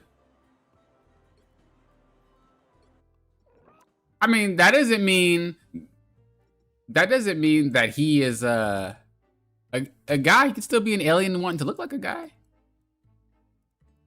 You're scamming me, Nash. Oh wait, maybe it's my fault. Hold up. Sometimes if I copy and paste, there's a space in front. There you go. That's not what happened to the last code. I'm gonna double check though real quick. I'm gonna double check though real quick. But I don't think that's what happened to the last code. I just think it wasn't the right code. If it did, I'm stupid. But I'm 90% sure that's not what happened. And the code just doesn't work. Yeah, there's no spaces. Okay. All right.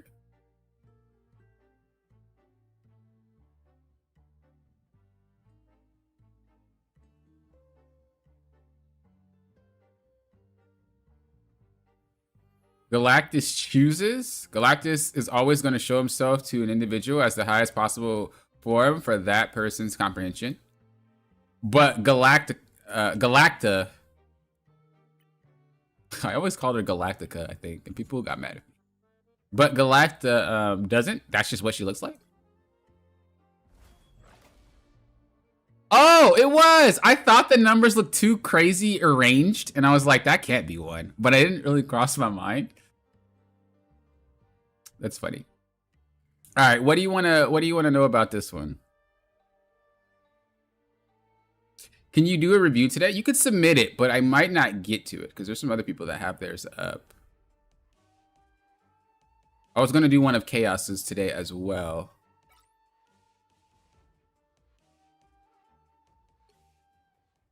But what did you want to get out of this one, Nash?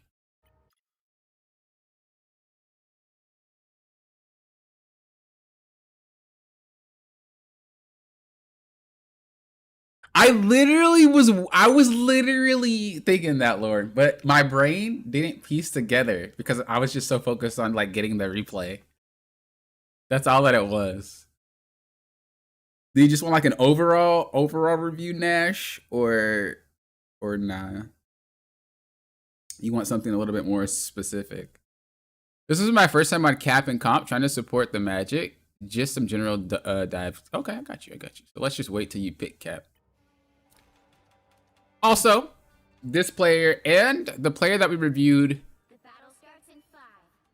the Moon Knight that we reviewed, they're both members. So thank you for being members of the channel. I always say that. I do appreciate that. Members are why we can do this. Members are why you get free replay reviews. So make sure you guys thank them, because without them, there would be no free replay reviews. So huge thanks. Shout out to all the members out there. This is why you guys are getting them. All right, let's see. First of all, you need to sprint. What's going on? Use them thighs. There you go. There you go. All right. First things first. When you do, it's kind of funny because it looks like me. It looks like me until we pop out. Okay, so first things first. Always have sprint on because he's loud. Him running around is just spooky. It doesn't really matter who you're running around. Like when they hear Cat, I mean, he's loud without sprinting, but he's like really loud when he's sprinting. You want people to know that you're running around because it scares them. The other thing is why you're doing what you're doing. When you're going to the back line, you have to understand why you're going to the back line. In this particular moment, you didn't really have to do much. The back line isn't behind the enemy. The back line is the back line. So in this sense, this is their back line. Just fight them from here. I would have slammed on these three and made the move. Remember, your goal as a tank, regardless of what you're playing and who you're playing, is to create space. The easiest way to create space is to move them around, right? Like that's literally what it is. You're just shepherding them. As I said before, you're the dog and everybody else is a sheep, right? And as your job as a sheep herder is to move all the people away. If the cart is going to push through here, you need to think about, well, how can I get them to move? If you get behind them, like really behind them, you're not going to push them forward, right? They're not going to walk into your team. That'd just be stupid. They're going to walk backwards. So if they're going to walk backwards or go to the left or go to the right, we would have to approach from those directions because that way you're safer and they're going to do those movements anyway, right? The way that we did it, it's like we're an assassin. And you're not one-shotting anybody with Captain. You're not, yeah, I don't know. That Groot is wildin'. I don't know what that Groot was. That Groot is wildin'. But what you're trying to do, you're playing like an assassin. Regardless of you hitting him or not, the way that you approach the situation, you didn't really show yourself. Luckily, they turned around, but they didn't have to. Yeah, go on her. I was like, go. Oh, no. Oh, no. Nash. Bro. I would give you leeway, but the fact is, you've been on this channel for God knows how long. You've seen me play Cap for God knows how long. This should not be. This is unacceptable. You have two abilities, bro. Unacceptable. Unacceptable. She should have been KO 2 seconds ago. Unacceptable. If you don't jump at her and slam, just unacceptable. Unacceptable, Nash. I can't believe you. I revoke your membership. You're like, Poppin', isn't he? He's paying for the membership. Nope, I revoke it. I have that right. No, but just all jokes aside, your goal when playing a dive character is to always scan. And whenever you notice someone is low enough to one shot them. As a dive tank, you're always going to have to know your damage, your one shot potential, whatever. You can't one shot a character from 100 to 0. It's not happening. That's not how they're supposed to be designed. It's more or less going to be around like 70%. But because you're new to him, I would say around 50%. You should be able to light someone up with a punch and a shield throw, and it's probably going to KO them. But that's what you're doing. You're scanning for someone being vulnerable. You're scanning for someone out of position. If they are out of position, let's just say there's a guy right here, and you go at this guy, you can punch him like you did Groot. Punch, punch, punch. Why? The dude is vulnerable, right? When someone, now let's just say there's a whole team next to this guy, right? Are you about to run at this guy and punch him? No. But if he were to be half HP, and you know your if you be half HP and you know your KO range, you can make this mission. You jump at him, pow, pow, and then you dip. It should happen in like a second. That's the difference between short dives and long dives. You're in there for a lot longer because the character is vulnerable. If they're not vulnerable and the tank does do that, they're gonna get one shot. The whole team will light them up. Most dive players don't understand this concept, and they just keep hopping in and playing like that until they get to a rank where it doesn't work anymore. But that's generally what you're looking for when you're playing a dive character. Those are your two ways. This is why even Magic can do it. I can't stand her. But like, if she isn't targeted, she's gonna sit there and just keep hitting you, and it's gonna do a lot of damage, right? And she gets overshield. Then she just dips whenever she gets low. But there's also the other half where it's like if she sees someone one-shottable, she can't stay in long, but she'll go in one tap and leave. Same concept. Every dive character works this way. You are scanning for who is vulnerable or for who is one-shottable. So as we play, we need to be thinking about that.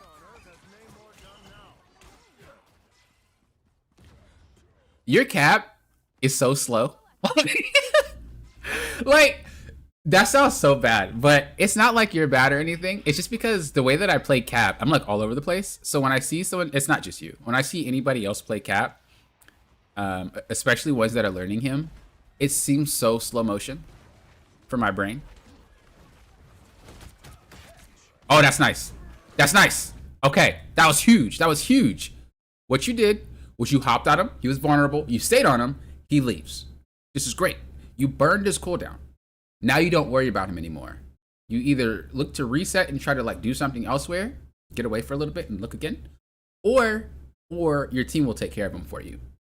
A lot of dive players try to chase. A lot of them will turn around and just chase him. You don't have to. You put him in a really bad position. This is what a tank does. This is great. This is great. Let's see what you do. Okay, you didn't have to do that. As I said, your team would KO him. And as you see, they did, right? Your goal is to find your next play. That's all it is. It's play after play after play after play. Team fight, team fight, team fight, team fight. That was really good. I would have just left it alone because now you could be in a position where you get one shot. You're not going to, but you could.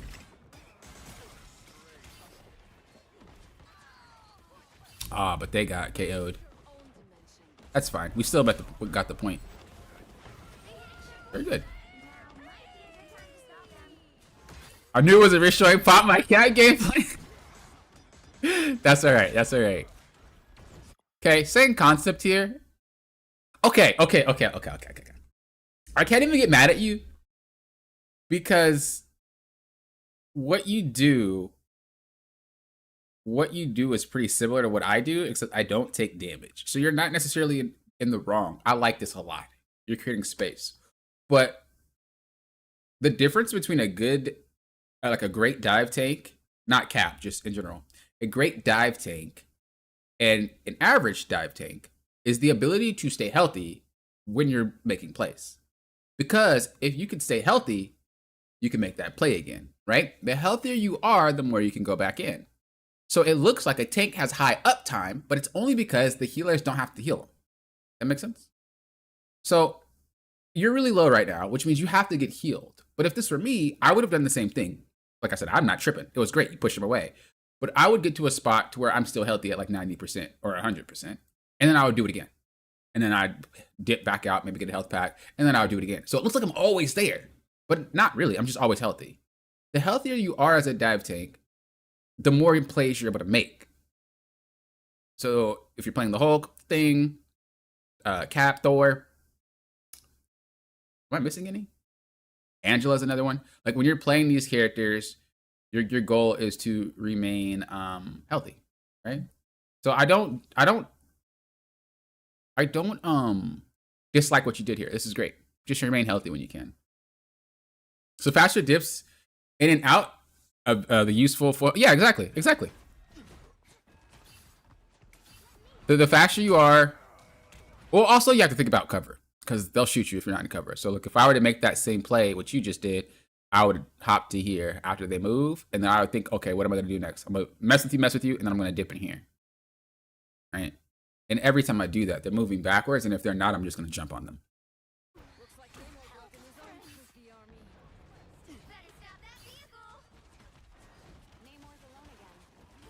Okay. What I would like for you to do is just look at the fight more. When you're playing a dive character, you have to be more attentive to how the fight works. If you're just running around, it's not going to help. And it's weird because Cap kind of teaches you the wrong way to play.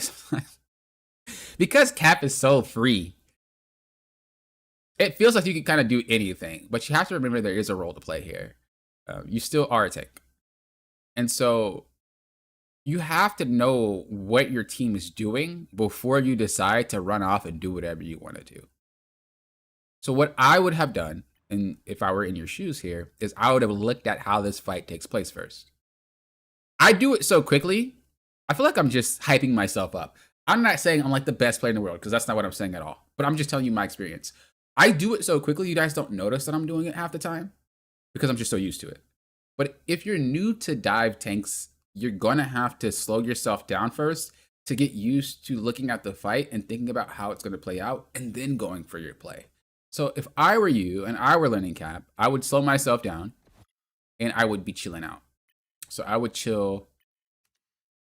Let me slow it down just a little bit. I would chill and I'd be like, okay, how's this fight going to look? You don't know there's people there because you didn't look, right? Now, if your goal is just to be, annoying, you could just slam down here and just call it a day, right? Perfectly fine, perfectly fine. But the way that you went means that you didn't look. Because if your team takes a fight right here, and then they all get wiped, and you're going for this play, and you turn around and it's like, where's my team? How are you guys? That happens a lot, but it's because you didn't look at the fight to tell yourself when to go. But most dive tanks don't do what Cap does. That's why I said, like, you're kind of... It's not your fault you're playing like this, because this is just Cap in a nutshell when you just start playing them. Most dive tanks aren't as fast as he is. You kind of see how that whole team fight popped off and you weren't even around? That's why you have to look. If you look, you'll know if the fight's about to happen, and you'll know if you have time to run, if you don't have time to run. I like that we came back to fight, but you have to think about who's healing him, right? It's Gambit, so just go to the back. When you're not needed, this goes for any dive tank that you play. When you're not needed with your team, just go ahead and leave them. They can handle the thing, so you go ahead and start pushing. They don't need you.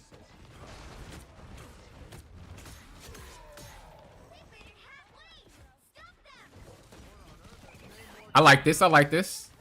You can't use your shield like a, you can't use your shield like a strange shield. It doesn't work like that with Cap. Your shield is more of like danger. Like, if I'm in danger, I put the shield up. Otherwise, your movement is your shield, okay? So for anybody who wants to play Cap or is learning Cap, you don't use your shield like that. It's very weird. It's very weird, and it is hard to get used to because it's such a strange like way that it works. But more or less, you are using your shield to block a specific ability, or it is a panic shield that you need to use to survive. That's all that it is. If you're using it as a strange shield to get closer, you need to block for like a second and put it back down. If you run out of shield value with this character, he's a sitting duck. Also, you can get shot on your feet. He doesn't actually block his entire body. So another reason why you don't use your shield that way, because it just doesn't work. I like that. I like that. You're gaming. You're gaming. All right. Another tip, and one that I actually still struggle with to this day, and I have like over 300 hours on this character. Use your shield as a KO secure. That thing does damage. Once they get low enough, use it as a KO secure. As you get better with Cap, if you truly want to play this character more, you can use it to poke at the start and then just toss another one if you really, really want to. But it is important that you use it as a KO secure, because if you don't, they're gonna get away from you, and you just lose out on a lot. Even here, if you had your shield throw, you toss it right now, she's not gonna be invisible anymore. Like, she should never really get away from you unless she's a very good invisible woman. So you would just toss your shield to a wall. You know which direction she jumped in. You could see it, right? You toss your shield into the wall or up there. It's going to tag her, and you continue to chase. And then she's just a sitting duck. But when we throw our shield and we waste it, we don't have it to do anything. We can't KO secure. We can't do anything. I like the idea, though.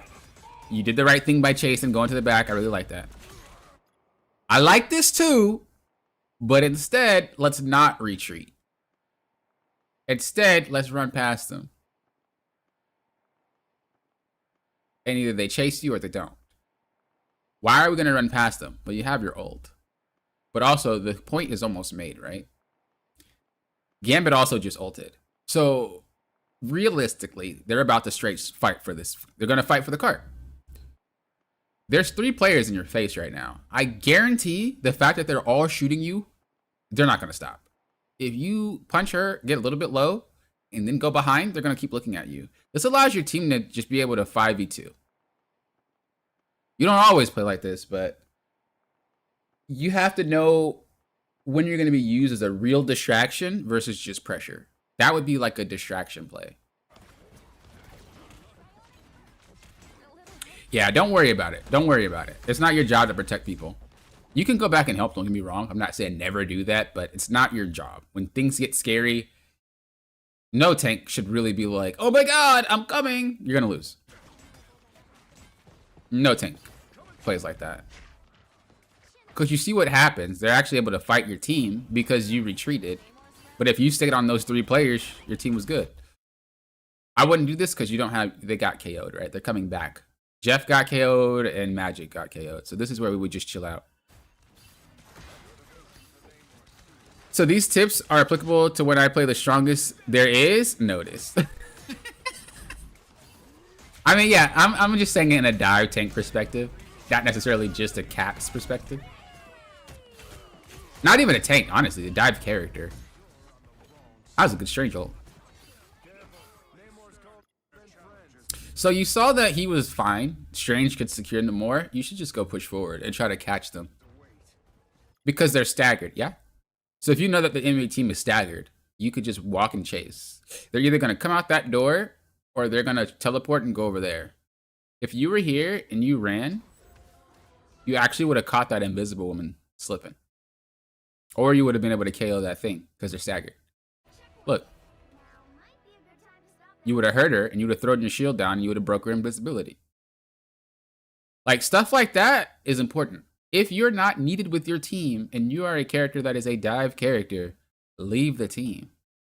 I mean, it really works for any character, but just dive in particular because they're quicker, generally. I would also say try not to be so sneaky. Again, you're not an assassin, so it's perfectly okay to play like a frontliner. Yeah, I like this approach better. So if you actually slam down that Jeff and then toss your shield, you KO him. So use it more as a KO secure. Because that guy was done. Not bad though. Like, you didn't get the KO, but like you played that. That was fine. That was fine. A little tip for the shield too, by the way. Never throw it at the target. Unless you can for sure hit it. You throw it down. because that will happen and you'll whiff. But if you throw it at your feet, it's always going to land on the target. So you're trying to throw the shield at something, never at the target. Unless you could for sure land that thing. 99% of the time, I'm throwing it at my feet, at the wall, at the ceiling. I'm throwing it somewhere else, not at the target, because it's going to bounce and hit him anyway. So keep that in mind when you play. You never throw it at the target because you'll whiff more often than not. That hitbox is very small.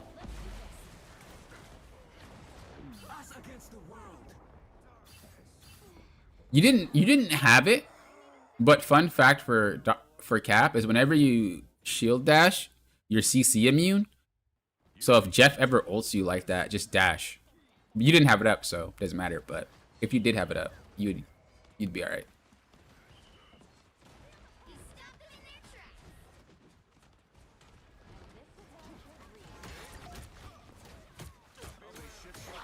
Okay.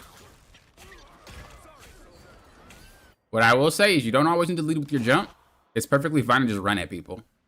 Because when you jump, you're way too high sometimes. You see how high you are? Like, it's super hard to do anything with this. But if you just run at her, she's sitting right in front of your face. Just run. They're not even looking at you. Just run at them.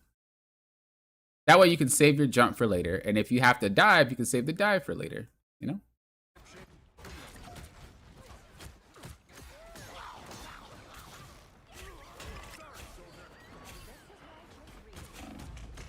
Yeah, that's all right.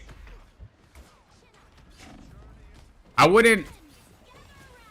don't usually rely on my healers when I play dive characters. Not like they're never there to help, but dive characters are just really hard to handle as a healer because they're so sporadic. Okay, I like the ult. Getting that back line.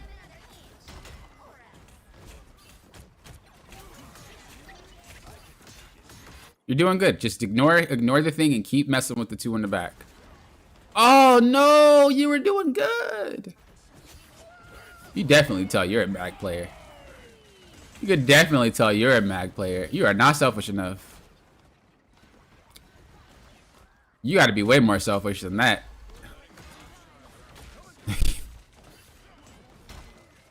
That's why I wish they gave him like a way to shield his teammates. If he dashes through them, he gives him like a little shield or something. That'd be really cool to me. But yeah, you're too team oriented when you play him. It's got to be like when you're playing a dive character, it's a switch. You're selfish, you're not. You're selfish, you're not. You're selfish, you're not. You're playing him with just, you're too selfless. You need to be way more selfish when you're playing a dive character. It's not because that you're the carry, but a lot of your plays require you to go really hard. And if you're always thinking about your team, you're not going to be able to commit on it. You're just going to turn back. And when you do that, you're inconsistent with your gameplay, and it's just not something you want to do. You'll even see the thing in the Hulk and Thor. Like, a lot of them will be selfish, but they'll come back, see what's up, and then leave again. But it's a switch. It's on and off, on and off.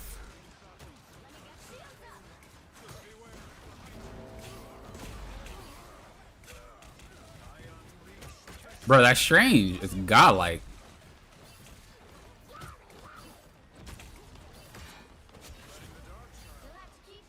Are you trying to animation cancel, Nash? Just a question. Whether you're trying to, like, are you actively trying to, or you're just playing them? I'm not trying to roast you or anything. I'm just curious.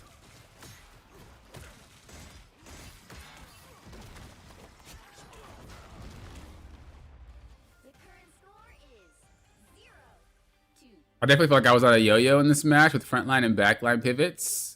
On a lot of characters, I found myself trying to do too much. Yeah, you could definitely tell that you were definitely trying to do too much. For sure. It's hard, though. If you're... I'm holding sprint and mashing buttons. Okay. I was going to say, if you're actively trying to do it, there's an easier way to do it. But if you're just pressing buttons, which is totally fine, not saying you need to do it, because I don't do it all the time. I only do it when I actually have to. But there's like a little cheat way that you can do it so that it lands way more consistently. But if you're not actively doing it, there's no reason to really tell you. It's just added information for no reason.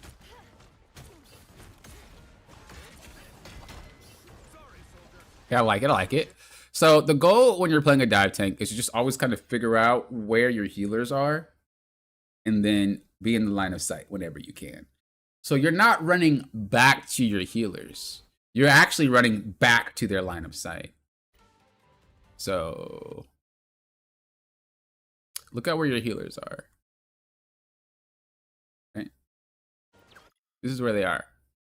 What you do this entire match, what you did is you'd run to your healers. You don't have to run to their line of sight. If their line of sight, if they could see you from here, stand right here. If they're in front of you and you can stand here and be safe, stand here. Just run to their line of sight. It does not run to the healers themselves.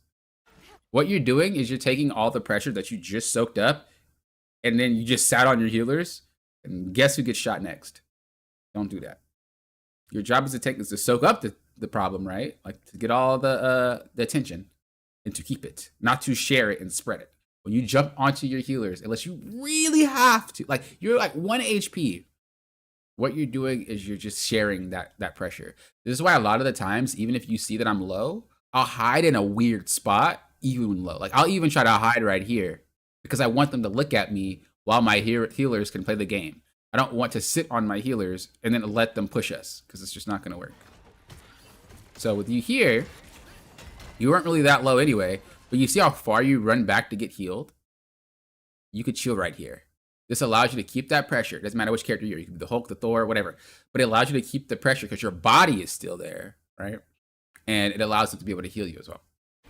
When you do this, you're just giving up all the pressure that you just created by running away. So just a thought. All right, I'll give you the tip after we're done with the replay. Okay, so you're punching and going on Jeff, which is okay, but you have to understand when you're playing a dive character, you have to try to pick the characters that are very easy to deal with, or are out of position. So realistically, the easiest character to deal with is probably that's squishy. Is probably going to be this one, Invisible Woman. In this particular instance, however, the one out of position is Doctor Strange.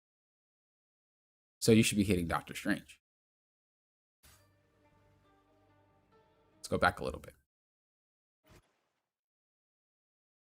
So, you're doing your thing. You hop in, whatever, but hop out.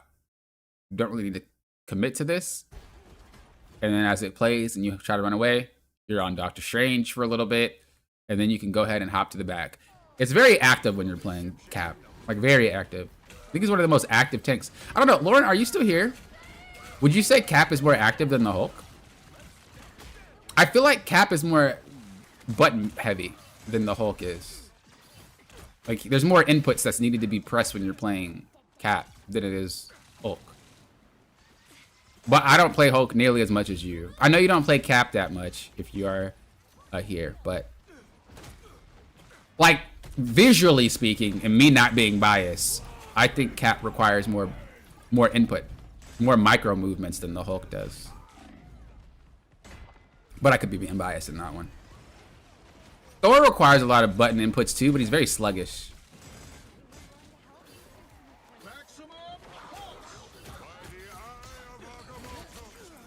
Oh, that sucks. You had dash ready. You didn't have to get eaten there. I always try to save that dash. So he's out of position. It chose to chase the healers. Oh no. Oh no. So basically you're getting into that mentality of a diver. That first hurdle, always go for the supports. Bro, your Strange is like godlike. What in the world? Add that dude.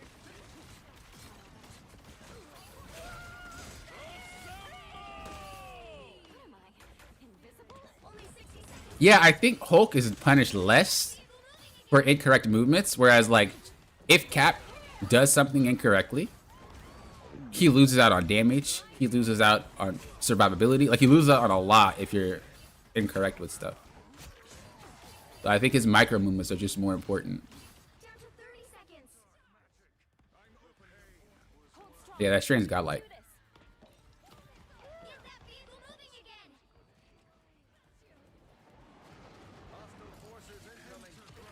I would have definitely just sat and tried to deal with that Iron Man, because as he's looking at you, the team can't fight. So just because you're not in the fight doesn't mean you can't soak pressure. I would have tried to hit that guy.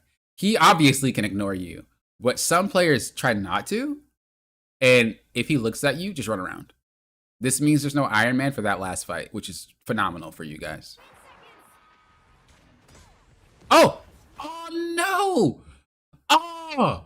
Dude! Every time you're about to do something good, you just like leave. Every time. Ah! You don't want this guy to just shoot your team for free. Like, imagine he wasn't shooting at Jeff right there, and he was looking at you, and he was here, and he was trying to fight you. I know you're not comfortable on cap, so honestly asking for that is probably a big ask. But all that's soaked up on you, and he can't play the game. Unless he ignores you. Like, that ult never happens. Oh, dude. That'd have been GOAT. That's alright, though. You guys ended up winning anyway. Cool. I think overall, you did fine for playing not even just a character, but an archetype that you don't usually play. I think you did fine. A lot of what I was nitpicking was just more in a general aspect rather than like specifically a you issue. When people watch these, obviously, sometimes they envision themselves. So the way that I like to speak is like if they had submitted their review for them as well. I think that was pretty decent. I think that's pretty decent. What I would work on is target priority. And I would work on your timing. Those are the two things. Because you do things without proper timing, and it either puts you in a bad position or it puts your team in a bad position. And then your target priority sometimes is incorrect. So I'd focus on those two things. Right side is you play mag, so you understand target priority. I know it's a little bit different with dive tanks, but yeah, I'd focus on those two things. It wasn't bad, though. Your choices were solid. It's just you would bail before you commit, and it's like, you had that play down pat. Okay, so the trick, well, the animation cancel with cap, it's pretty much just this. It's hit, go forward, hit, go forward, hit, go forward. See? That's pretty much all that it is. As you do it, I'm actually going to put like Groot in or something like that, something tankier. As you do it, you see? Make sense? That's all you're doing. Now, obviously, the character's going to move around, so you might find yourself like doing this, and they get behind you, and like you miss, and his hitbox is also very small with that. But the trick is, I feel bad because I'm telling on us. The trick is that Cap's hitbox is actually like, it's to his right. So a lot of what you'll land will be to your right. This means if someone tries to circle you, they would go left and you'd whiff. But if they go right, you will probably hit them, right? So what you want to do when you're trying to animation cancel, because it can be hard if they're skinny, is you try to circle them. You go like this. See how much easier that is? And so as they're running away from you, they are going backwards, but you're kind of parallel to them. So you're running at them, but you can't miss them because you're circling them at the same time. So as they move backwards, you do that. So let me see if I can pull it off with this. Oh, actually, I can go down here real quick. I don't know if it's set up properly like it was before on my PlayStation, but let's see if we can make them move. So we'll do Cloak and Dagger. I find Cloak and Dagger to be the hardest character to hit in the game. In my personal opinion, the character is super skinny. Doesn't really matter when. We'll just have them move random. We'll even have the movement speed be faster than normal, and you can see what I mean when we turn it on. All right, so here. So this is what is usually going to happen if you try to chase a Cloak and Dagger. You see? If you see what I mean? And then you have to turn. You see? And it doesn't matter if you're playing on keyboard or mouse. Having to switch your camera all the way around is very difficult. But if you go on the outside, right, and you try to chase them kind of like at an angle. I mean, to be fair, they are moving faster than normal, but you're able to connect a lot more of your shots because you're circling them. They're still in your vicinity. So again, you see? You just circle them like that. instead of running at them, because you have to keep doing this every time. But if you circle them, that don't happen. All right, so that's a trick. Now for the person going against the cap, if you want to outplay a cap, circle his left. If you circle his left, no matter what, it's really hard to hit you this way. So go to his left side, and he can't handle you. It's the same thing with the thing. If you want to dodge the thing, you need to go to his left side, I believe. When he does this, oh, it's his right. Go to his right side. No, it's his left. Go to his left side. Is it, or is it his right? Is it his right? It's his right. All right, go to his right side. If you circle his right, he actually can't really hit you. It's weird, but that's how it works. And if he's spamming his punches, you go to his left. It's strange. It's strange, but I just play a lot of cap, so I know like where these people can hit me and can't hit me. But these are some things to think about if you're going against these characters. A lot of people walk backwards. A lot of people walk forward. But if you know where they can and can't hit you from, you can actually dodge a lot of shots or a lot of melee hits that you wouldn't know you could dodge unless you did it that way. All right. Until this game, I only played cap and quick play. It would overstay my welcome, trying to stall point to the death. This match, I was more focused on keeping low death count. That was good. Like I said, it was good. And just a lot of it is like, and no, there's no avoidance for the Hulk. That guy just smacks you. Can't stand that hitbox. But no, that was solid. That was super solid for sure. It's just sometimes you could be in a lot longer and you choose to leave.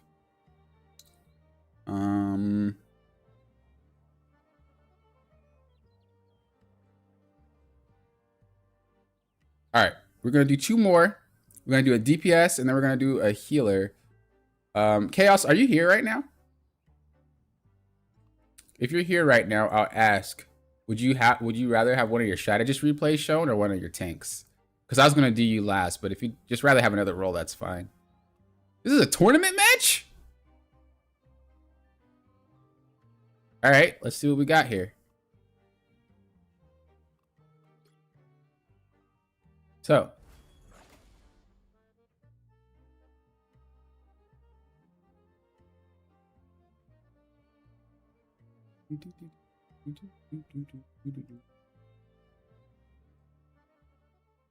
All right. So I'm on my college esports team, and this is one of our playoff games we lost. But I want to know what we could do better as a team, and more specifically, what could I have done to enable my team to the best best of their abilities. I felt like I was playing bad, but I feel like we all were so, I can't even read anymore. What's going on? My brain's just mush. We all were so maybe just point out a mistake. Wait, did I just read that incorrectly? Or was it that? I felt like I was playing bad, but I feel like we all were so maybe just, oh, it's more of like a chat type. Okay, pop it. You're good. Put out our mistakes and what we should have done different.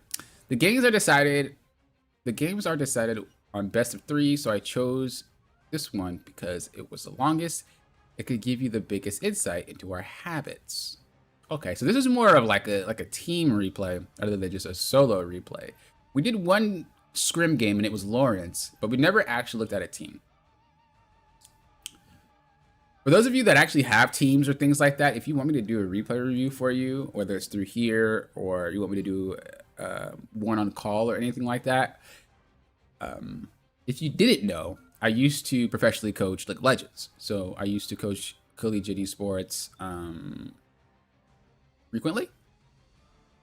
And it's something that I actually have in my toolkit. So if any of you guys have a team or anything like that, and you guys want to sit down, it is not out of my realm of expertise. Just obviously a lot of people that watch my channel aren't in teams like that. So just something to keep in mind. Something to keep in mind. All right, so let's look. We're going to look at this more analytically because he or she, they're talking about the overall team aspect. So this will be interesting. I don't know. This is going to be different for you guys, but let me know if you guys want me to change my approach. Let me know if you guys don't understand something. Let me know if it's too much or too little, because I've never done one as a full team for you guys. All right. So each time that we're playing, we need to understand one simple thing, and that's going to be our comp. What is our comp and what does it excel at? I don't usually focus on comps in quick play or ranked play because it doesn't matter. Most of the time, you're not stacked. But in a stacked scenario, it's a whole different ball game than straight up just solo gameplay. It's a whole different ball game. So you guys have to be on the same page all the time. So when we look at our team, we know that we have an Angela, we have an Iron Man, we have a Wolverine. These are some strange characters to have together, to be honest. We have Invisible Woman, we have Thor, and we also have Luna. So a lot of this is just the pressure. This is just, if we don't pressure them, we'll lose. And we'll have to start swapping. They have a Thor, a Thing, Invisible Woman, Luna, Bucky. So they have like a lot of anti-pressure. This means how we play the game has to be more strategic. So instead of using a hammer, we need to use a scalpel. You know what I mean? We need to be precise with what we're doing, and we need to be coordinated with what we're doing because their team is very good at stopping all of that. So we're gonna go into this mindset and see that every time we fight, every single engage, everything that we do, we kind of have to do it together and at a specific time. Otherwise, it's not gonna work. So let's play it out. Let's see what we're doing. Let's see how it works. You can either play it offensively or defensively. So in terms of offensively, you could just straight up push. Defensively, what you would do is you would wait for them to act and then you would counteract. But again, their team isn't really like that. So I'm curious to see what they're gonna do. Also, when I play Mag, I push forward too long without checking back with my team and get KO'd. Yeah, with Mag, I generally do play a lot slower though. But you're right. Every tank has to see what their team is up to in order to continue to push and play the match. Once you get really good at it though, it becomes more of a feeling. Alright, so this is kind of what I was talking about, and this is kind of what I thought was going to happen. You could see how like everyone's already just not together anymore. You were waiting to try to, I don't know if you were maybe, well, you're not typing, so maybe you were waiting to see if Thor came in, you can grab him. But this is not what you want to do with a comp like yours. Your comp is not good at just being separated like this. You need to play all at the same time. Thor's all over there. Angela's doing something over there. You're right here. If we're waiting for Angela to get into a position, we have to wait for Angela to get into a position. Again, this is a straight stack game. This is a team versus a team. Everything that we do, you have to think that it's going to be relayed to the enemy team. So if Storm says, I hear Angela to our right, she's circling around, and we hear Thor to our left, and then maybe the thing is like, well, their team is here, we could probably pick off the Thor. Because you're not together, you're separated, right? So it's very important to not get staggered like this. Let's go back to you. Okay. So Wolves over here. Thing is right there. Angela, where is she? Angela's here. And we don't really have a specific game plan. Now, you did go on to the Thor. But you can see how because everyone's just all over the place, it didn't work out. But if you notice, your team was able to deal with the Thing pretty easily. Why? Because he was out of position. So if we played the way that I said that we should have played earlier, where if we just wait, the Thing gets rolled over without you actually having to do anything. Look.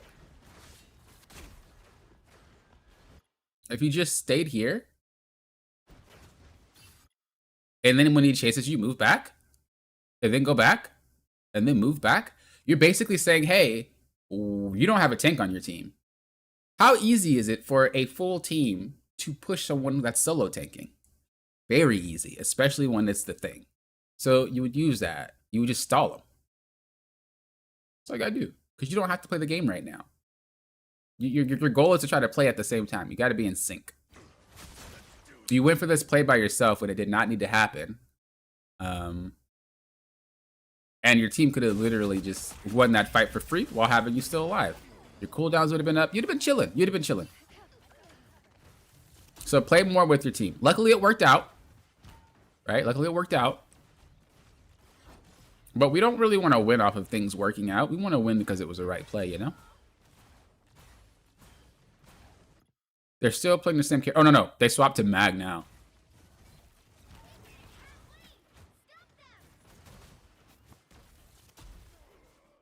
That sucks.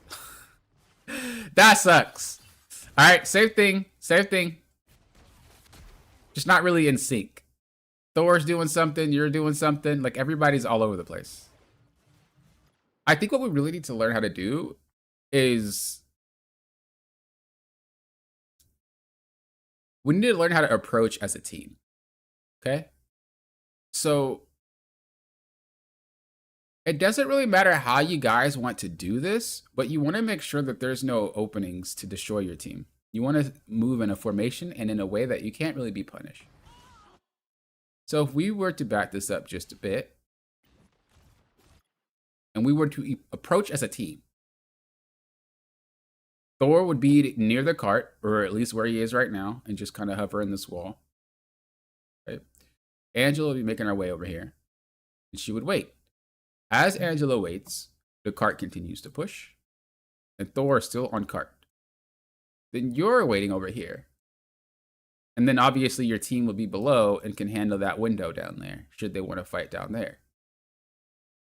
This makes it so there's no opening for the enemy team to poke you, right? There's no way that they can get in between you guys. If someone walks this way, you're ready. If someone walks this way, your team's ready. If someone walks this way, Angela's ready. Everybody's ready. But the way that this was approached is that there's a gap because either someone went too fast or someone got KO'd. As you're pushing, you want to make sure there's no way that they can breach you guys. Again, not something I talk about when we talk about ranked play because it doesn't matter. But in a team setting, one little weak link will make or break a whole entire team fight. And that's what you see happen there. So if we play it out, you see how Angela just broke formation? This isn't how it's supposed to work. So then Angela, she's really deep. And then now Angela got low, and look at Thor. So now Thor's in there by himself. Right? And then you come back. Iron Man gets got. And then you guys get pulled. It's just all over the place. But this would have never happened should Angela take her time and wait for the cart to push. Should Thor play near cart using that as cover and you were alive and ready. These are the things that makes pro play hard. Because there's a reason, look, a lot of people don't really understand why people play specific characters in pro play, but a lot of what you'll see is very safe characters. You'll see characters that if they make mistakes, they're not punished, you know, that hard. Marvel Rivals has a lot of unpunishable characters, let me be honest with y'all, but for the most part, this is why you saw a lot of Jeff. Jeff, if he makes a mistake, he isn't punished that hard. Usually, no matter what esports you're watching, they're picking characters that they don't get punished that hard. Because if you get punished, you get rolled over. What you guys have are very punishable characters. And we're not playing like that. So we need to make sure that how we're playing to our strengths. How is Wolverine punished? Well, if any of his cooldowns is down, this character is not playable at all. How is Angela punished? Well, if she's half HP or less, she's not playable. Or if she goes too early. How is Luna Snow punished? Line of sight, she's out of the game. How is Iron Man punished? She gets low, can't play the game. Right? Thor punished, she's out of position, can't play the game. Invisible, out of sight, can't play the game. Now, not to say any of these characters are inherently bad, but it is something you have to think about. When Angela's diving over there and the team doesn't have a character that can reposition like Jeff or a character like Rocket that can bounce orbs off the walls, she doesn't have any healing, right? And again, this is what we're thinking about when we play as a team, the strengths, the weaknesses, what we're doing. We're not really playing together. It's kind of like we're just playing solo. So I would like to see more cohesion, and I would like to see slower gameplay. That's all that it is. Just slow yourselves. Slow yourselves down. That's all you're waiting for. You'll be fine. Also, what we can really do is pay attention to the tendencies of the player. This is also something that people will do in pro scenes. Now, I don't know how new you are to esports or sports in general. I used to also play sports. I used to play baseball. But this is why we have scouts. So what scouts would do This is also why you play scrims. What this does is it lets you know how players tend to play. It lets you know what they're going to do, what they're good at, what they're bad at. This Thor, just based off the first minute of this match, he's very aggressive. He's looking for picks. What you should do as Wolverine is just wait. Every time he does it, snatch him. Your team should be playing in formation. When that happens, Angela rolls around, pokes him, pushes him farther. Your team secures that pick. You continue to win this way until that Thor gets it through his thick head that that's not going to work anymore. If it doesn't work, and he continues to do the same thing, you win the match. If it does work, you need to figure out what's the next game plan. You'll see what I mean. He'll do it again. He's very scripted, but let's see. Look. Example, right? Now you weren't ready because Angela again is just playing all by herself. You guys aren't playing together, but he's always like this. Just wait for him. You don't even have to grab him yet. Yeah, just wait for him. You obviously can't do anything right now because your team just got KO'd. But you see how aggressive you are? Like you're aggressively looking for a play. You don't need to. You don't need to. If they're being aggressive, you can be defensive and just wait for the moment to happen. Remember this comp, I mean, obviously this is hindsight. So I'm like reiterating something that you just can't do because it already happened. But your comp is only good when it's playing together and when it's playing slow. There's not a lot of room for flexibility. So you need to play together. You need to not be so aggressive. You need to just wait. Because what you're doing is looking for the solo queue, ranked, snatch, and grab somebody. But it doesn't play like that when you're playing in a stack of 6. Again, don't need to do this. Where's the Thor? Look, he's going to be aggressive eventually. Well, watch. Why watch? Okay, your Angela's throwing. There it is. You're right here. Done. Done. He's done this for the entire match. That is their weak link. That is the guy that you take advantage of. Until he realizes that he's that weak link, you're running over this guy. But where are you? We're not playing as a team. We're playing solo, and you're just playing together. I'm only a bit more harsh. I won't say I'm harsh because I don't think I'm that harsh, but I'm a bit more assertive and direct because this is stuff that we should know if we're playing as a squad. Like if you're playing in a team scenario, this is something that should be addressed like ASAP. Because I want you to win, right? There's no sugarcoating any of it. Like you're not winning matches if we're playing like this. You have to play together. And we have to understand how we win as our team. You don't just play random characters and expect to win a match. What is your team good at? And you play to that. What is your team weak at? You try to avoid. So, like you get a KO there, but does that do anything? Let's see. Is there any ramifications of what you just did? Not really. The team is playing the exact same way they would have played if Luna was alive or not. However, that Thor, you could have just easily snatched up and they would have been down 1 tank less, and you push from here.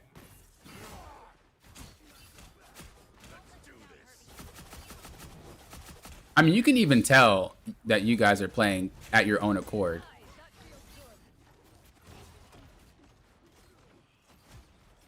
So, it's not even like you're bad.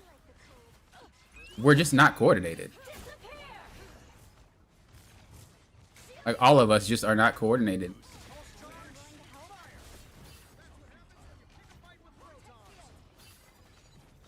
I used to play in the pro scene too. Not for this game. I used to play in the pro scene too, and we had the same issue. It was for Gears of War, but we would have a few people that would kind of just run off and try to do a whole bunch of stuff. But this is why you have a shot caller. Because the shot caller will let you know what you should and shouldn't be doing most of the time. But also the team needs to understand that they shouldn't... Not saying a shot caller makes it so that you don't do anything until they call it. But what I'm saying is it like helps keep the team aware of what we should be focusing on and shouldn't be focusing on. There it is. There it is. It took us 3 minutes to pull this off. He's the weak link. Just take advantage of him constantly going in and it's free. Every time. I think that was worth, especially because it popped her ult.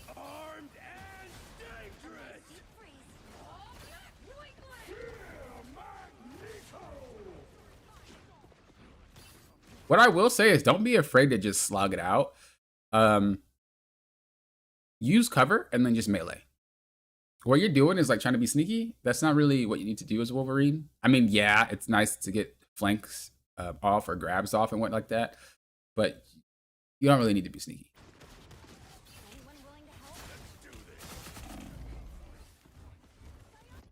That right there, it wasn't even a quote unquote bad play, but look at your timing.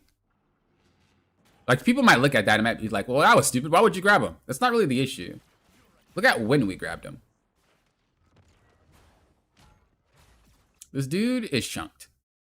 She is chunked. You're going for a play that no one can assist you with, then you're expecting to win. This means we have no communication. Like right off the bat. If we're having communication and we still did this, we don't have a shot caller. Because it wasn't a bad play. It was just timed poorly. But it's timed poorly because us as a team continues to play out of sync. Everybody's too fast. Your Thor's too fast. Your Angela's too fast. Right? Your healers can't see them because they're always around corners or always in front of the cart. There's just a lot that they can't do because everybody's just not thinking about each other.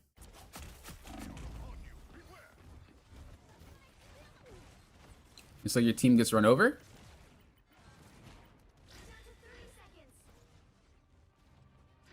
Hopefully you guys can make something happen. It looks like you guys did.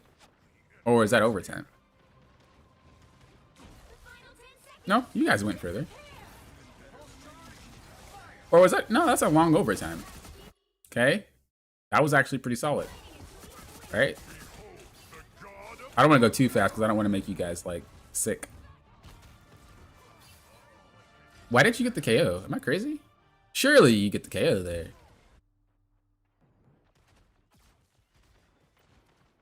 Now, people play characters like this or like Spider-Man and I go too fast, I feel like you guys get motion sickness, so I don't want it to be too quick.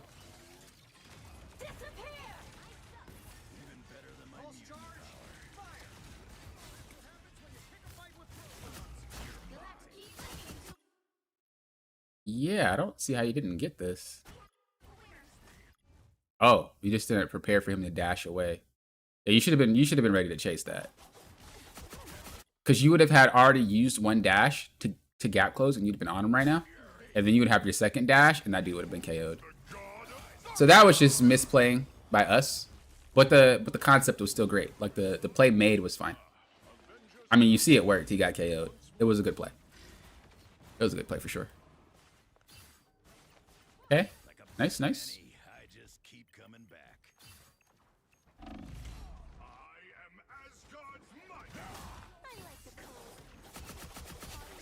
Good.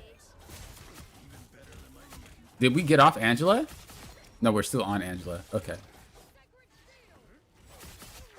So, like I would see, again, slow, methodical, scalpel, not hammer, right? We need a scalpel. We don't need to use a hammer. You guys are all together. You guys all reset together. I don't think anybody's KO'd or coming back. Oh, there is. It's Iron Man. But by the time the next fight happens, he'll be here. How are we going to approach the situation? Well, same exact way that we would approach it last time. We don't want anything poking us. We want to keep strong formation. We want as much information as possible. So what we would do is we would have someone come through here or a team come through there. Obviously, the cart's coming through here and maybe someone going up there, right? Basically, you want to have eyes everywhere.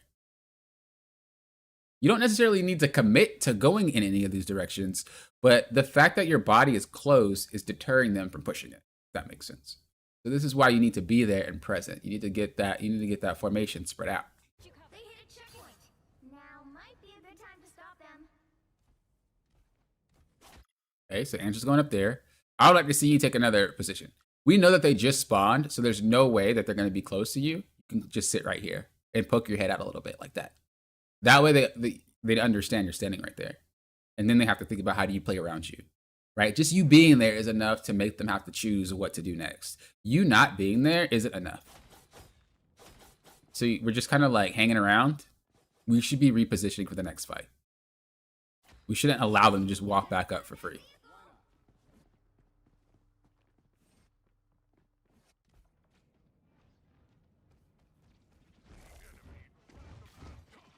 Yeah, you're trying to be sneaky again. Remember, you don't have to worry about being sneaky. That's not really the play. Your presence is enough to make it really hard to play the game. I would like to see you play a lot more defensively than offensively.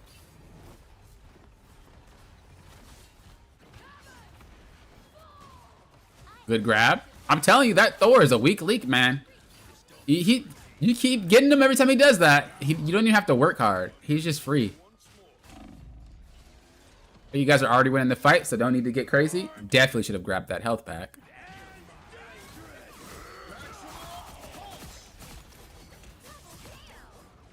That was good. Everybody was in sync. I don't know if it was intentional, but you had the Iron Man ult come out. Your whole entire team was ready. That was a good play. Oh, wait, that was their Iron Man. Not yours. I guess nothing really happened. Maybe that was just luck. It looked like everybody was ready. There you go. Yeah, exactly. Wait for him and he's free. Literally said that. Nice. I would like to see you actually secure these, though.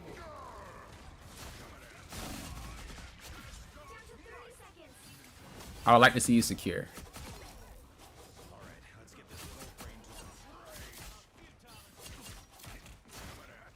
Nice. I want you to work on where you're pulling them to, like where you're grabbing them. Because a lot of the times when you're grabbing someone, unless it's really obvious, you're just grabbing them and putting them in line of sight of their healers. But just be a little bit more mindful about where you're grabbing them. And I think you'll go really far with that. All right, now we're playing together. Now this is how we should have been playing from the get-go. This is what I like to see. Okay, perfect. Formation, she's out there. You're right. This is huge. This is perfect. This is perfect. Now we just play slow. We let the card catch up, and we play off of that. Let's see what happens. This is huge. Let me slow it down. Okay, but our healers cannot see the tanks doing what they're doing. This is why we have to play slower. We're not playing together. The front line, you and your two tanks, you guys, that was pretty solid. But the problem is we're not thinking about the other three players. You know what I mean?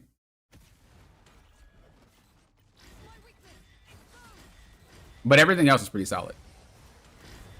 If we thought about them, this would have played out way better than it did for you guys.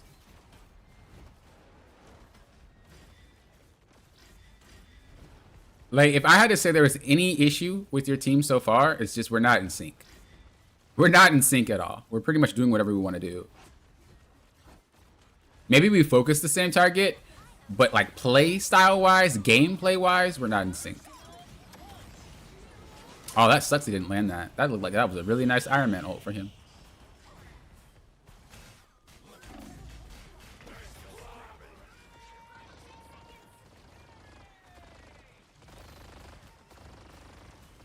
Okay, that's pretty much it.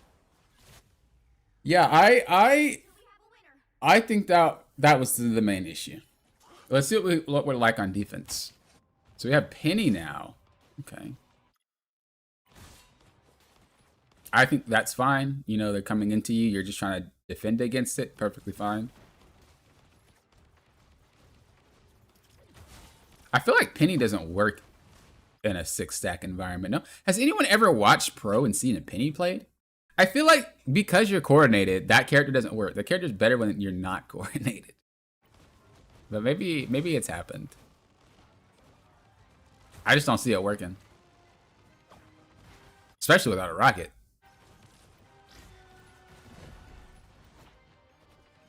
Okay. So your defense is a lot more in sync than your offense, but it kind of makes sense, to be honest. If you can transition some of your defense play into your offense, you guys be rolling. Okay, so one person got picked off and it was your Thor. We know Penny can't really hold, so we're just going to give up space. What's going to happen is you're going to make a play and it's going to stagger your entire team. We just need to give it up. Give it up. The enemy team, because they're stacked as 6, has an easier time taking advantage of you guys. So if it was a solo ranked game, maybe you can pull it off. But the fact that we're playing against 6 players that are on comms, it's very easy to continue to roll over a team of 5 that has one picked off. So you go for the play, you get pulled out instantly, you get low. It's like, well, none of this had to happen. If you just reposition and wait, you'd be chilling. Luckily, your passive didn't get popped. Good grab. Okay, so I just want you to take a page out of their book. Okay? Look at how the enemy team plays. Whenever you're losing, it's great to see how the enemy's playing, because they can tell you a lot.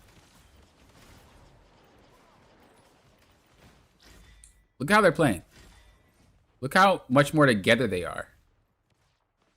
Right? It's not the Angela running out there, going around corners and not being seen. You know? It's not that people aren't paying attention.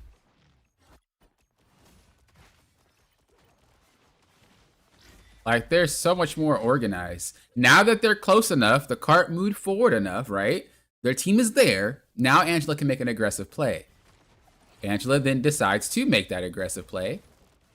And then she grabs Penny. Right?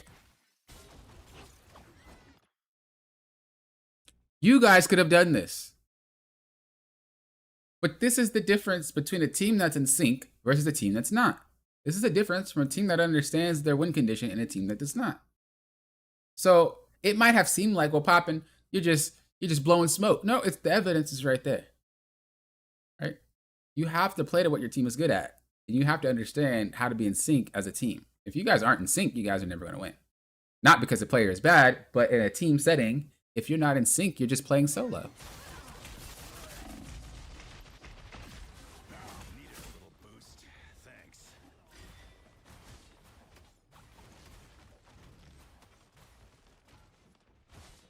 Knife Wife, hello, hello. Good to see you. No worries if you're missing streams. We're looking at a collegiate game. So we're teaching in a different aspect than we usually do. Because he or she wants just kind of like info on how to be a better team rather than just how to play solo. So you can see how they're just easily pushing you guys and like picking you guys apart. They're in sync a lot more. A lot more.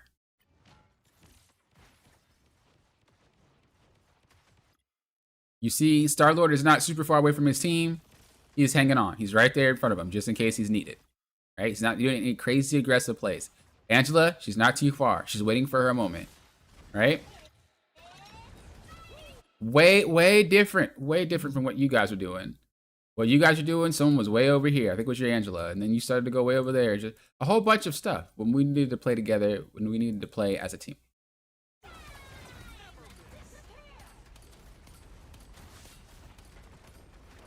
We got the Invisible Woman ult out, so that's really good.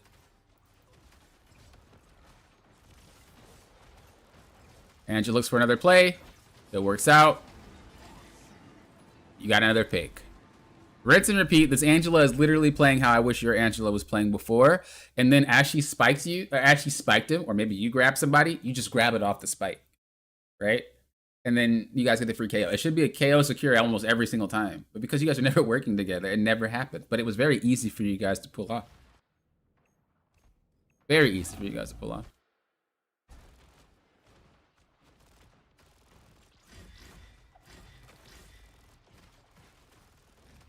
Penny trying to hold when people are KO'd.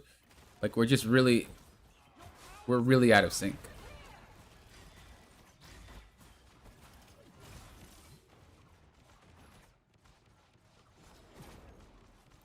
So really, it just comes down to patience. It comes down to playing together. It comes down to understanding your win condition. Right? A lot of your guys' plays are coin flip, and so sometimes they work, but most of the time they don't. You see, look, they got picked off. What did they do? They're waiting. They're not trying to make crazy plays. Okay, that Groot's trolling. He must be looking for an ult. Okay, yeah, he is. Because I was like, he's being hyper aggressive for zero reason.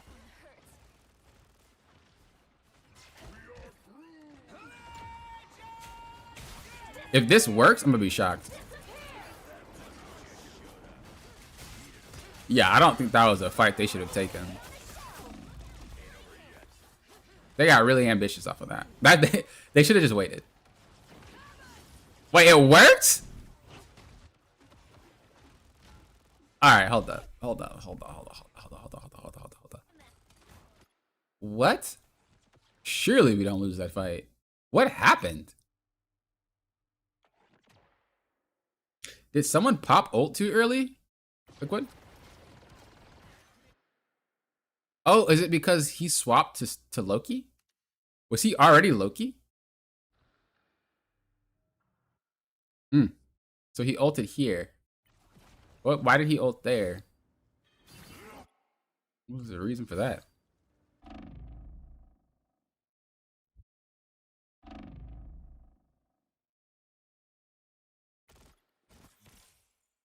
What? I don't understand.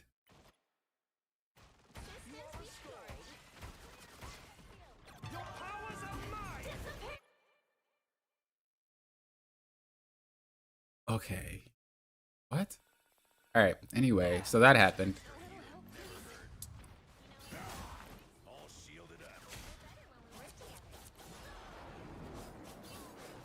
Then Groot looks for an ult, right?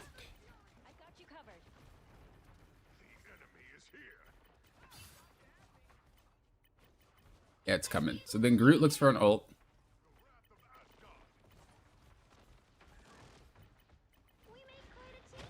After we already got a pick on their team.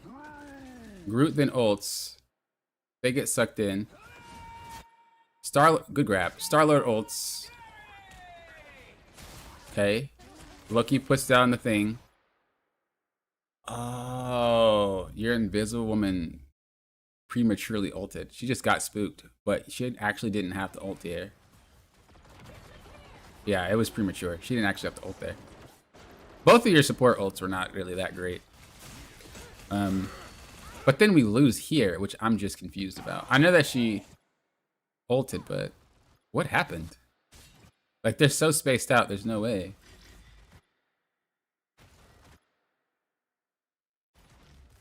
Oh, okay. Your Loki's trying to be a superhero.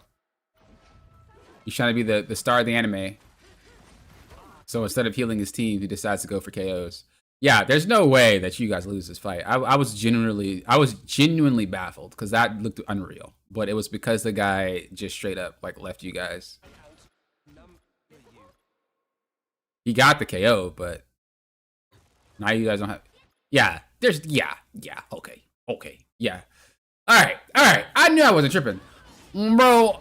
I'm about to say I don't know how you guys lost this game or lost that fight. That was the most winnable fight, even with the ultimates used. There's no way you guys lose. That guy wanted to go on a mission. That sucks. Yeah, your team is very like. You guys need to have a sit down and talk discussion. You guys are doing whatever you guys want to do.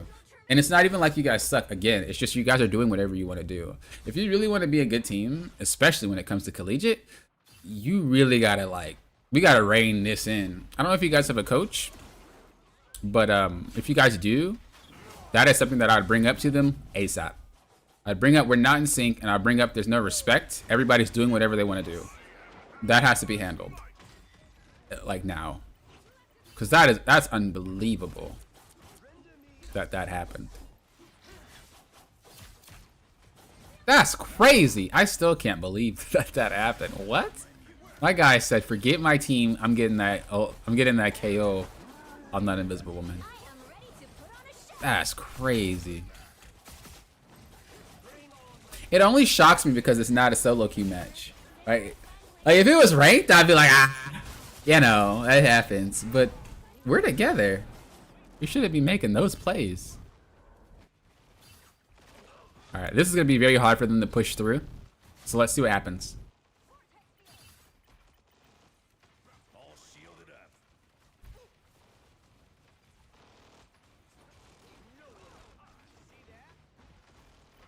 Okay, they're coming in. Now I know you're looking for a pick. Not really much you can do, honestly. I would definitely be in there, like now, because we need to make something happen. Like that was our Invisible Woman ult, and we didn't take advantage of it. We should have been just in front line right now. What this does is it allows you to see everything. Where you are right now, you cannot see anything. So you're going to be going in with no ult looking for information. But the fact that you're an invisible woman ult, you actually could just grab this dude out the sky. You could have positioned in a better spot because they can't see. You could have done so much more. Like, you could have used this ult as a way to play the game, not as a healing source only. But we go out when now they can see us. Right? But we had a lot more time to play. A lot more time to play.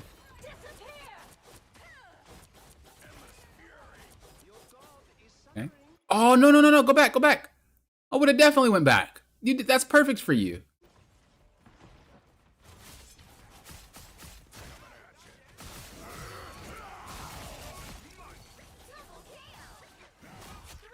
It worked out, but you could have done that same exact play there, and you'd have been all right. I think that was kind of risky. I think you could have been punished. It worked out, but be careful. A lot of your plays you're going for, it's like blind. Maybe you're seeing something I'm not. Maybe your team is feeding you the information, but like a lot of what you're doing is blind. Like, you just check, and then it's like, is it gonna work or not? You're not surveying before you then pull the trigger. This is a team game, though. I'm not saying like your plays are why your team's having a hard time. It's definitely not. I think you're playing pretty well. I just think sometimes we are trying to play without information. Like, even now, you have no information. You can't see through walls, but you're looking to make a play with 0 context clues, and it's a coin flip every time. However, if you went to a position where you can see everybody and then decided to make your play, it'd be more impactful. Even here, you could have just sat here. Or you could have just sat here. At least to see what's going on. And then move forward somehow, and you have a picture. Even if you can't see them from, let's say, second 1 to second 10, you painted a picture, and that should be enough for you to gauge what's going to happen in the next 10 seconds. You know what I mean? But everything you're playing is through walls. It's super blind. And like, it either works or it doesn't. It's very coin flippy. Like I said, I think you're playing well, for sure. But just that could take you over the edge with how good you are in terms of your decision making. Because you would have a lot more clues. Nice. That was good. That was a good ult by Moon Knight. They brought out the spider. I don't think they're gonna win with the Spider-Man.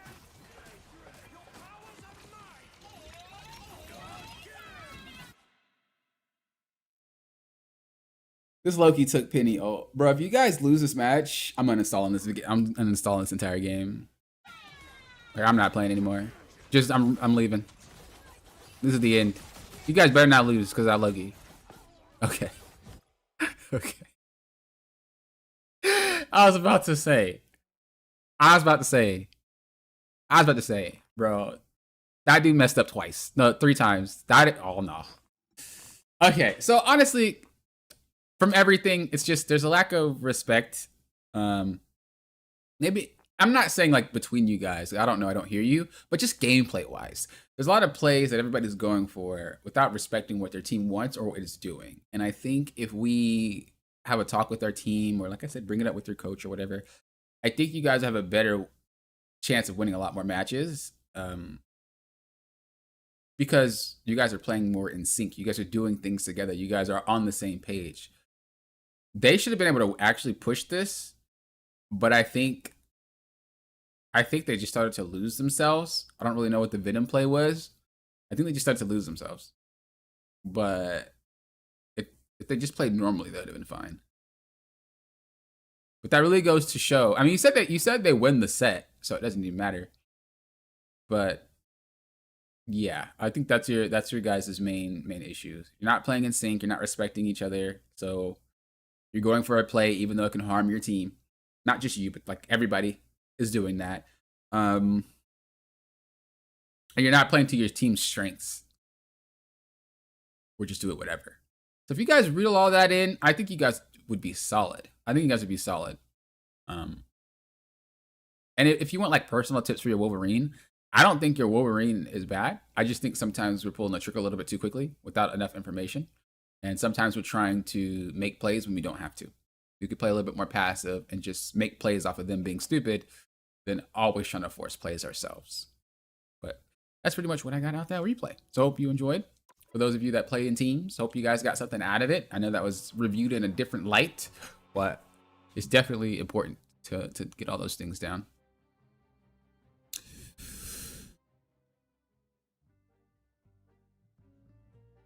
Seeing Angela kidnap someone in an alley is terrifying. True. Angela's so super impressive, uncontested. Yeah, if she's uncontested, she gets away with a lot. Pop and I hit GM3 thanks to your tip. Hey, let's go! Congratulations. Is this your first time being in GM? Or you're getting back? You're shaking off that rust. Congratulations. Congratulations. Pop and Wolverine is sus?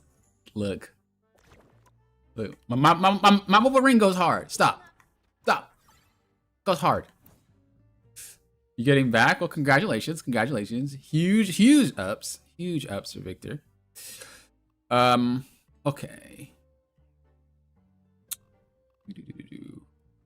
Are you still here, Chaos? I know it's a bit late for you.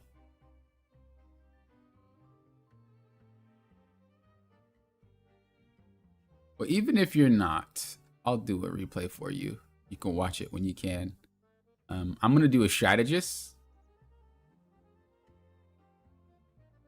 Unless you're here, you can tell me to do something else.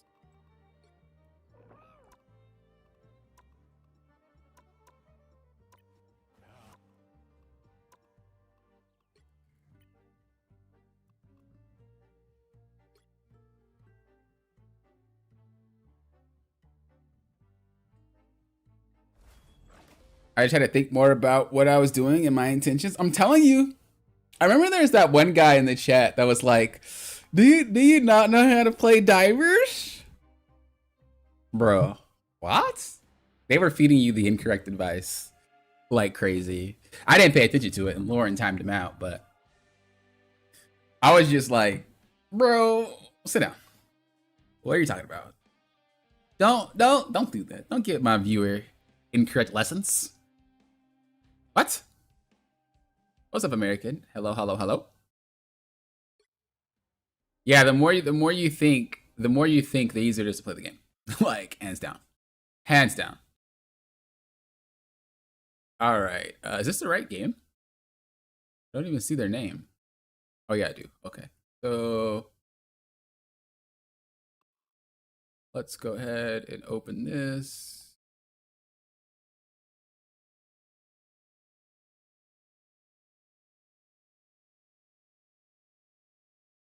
All right, so they said, I know I won, but I think this was only because I had a good team, not that I had, not that I was just had been the deciding factor, and I only was MVP due to luck, not real skill. I can fully replicate. So can you wait? I think you're typing fast. I can't fully replicate. So can you review this replay to give me an accurate view of how to improve? Okay, well, let's see. Yeah, if you can't replicate something, it was definitely luck. We all have those, though.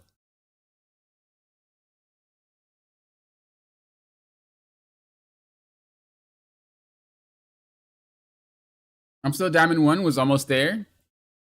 I don't play ranked as much anymore. I'm confused on the new thing and whether or not he's solo viable.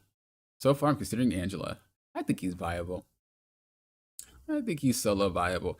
It's a lot more strategic, though, in how you approach. You can't just jump at people because you're still squishy. Okay. So we'll be looking at Invisible One. Slowing down and moving in with actual intention has definitely both improved my game sense and my aim, not gonna lie. I'm glad. Yeah, sometimes we play a little bit too fast. And when you do that, you end up in a bad position. All right, so they said their team is pretty good. And they're not sure if they won because they helped or if they just kind of like got the free win. And what we can do to improve it. 3, 2, 1. So back to solo games instead of the full 6-6 stack, coach.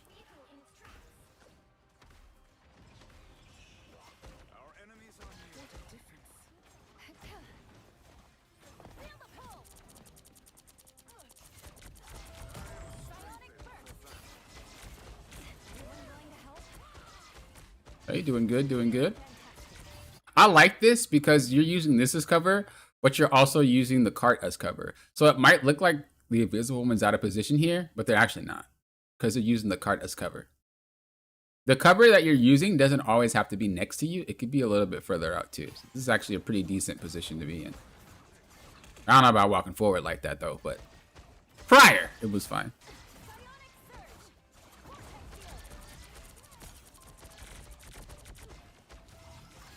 So now we're out of position. And also, what we're doing is we're using our abilities just spamming. When it comes to playing a character like Invisible Woman, well, not even just Invisible Woman, but all characters in general. Just because you're tossing out abilities doesn't necessarily mean that it's useful, especially if they're very long on cooldown. As an example, you can see Moon Knight maybe jump up here, and you can use your pull for that. But if you wasted your pull on this, and now you don't have it, you don't have it. You know what I mean? So just think a little bit more about where you're putting your abilities and why. It's not just for you. It's for your entire team.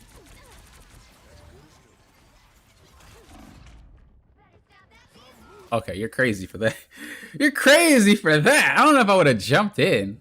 So because you're solo tanking, you don't really have a way to hold. This isn't just an issue with you. This is an issue with a lot of players. Players don't really understand that when their front line is gone, they can't play the game anymore, and they're trying to like stall the cart, but they can't because their front line is gone. So whenever you notice your teammate got picked or something like that, you have to let them push the cart.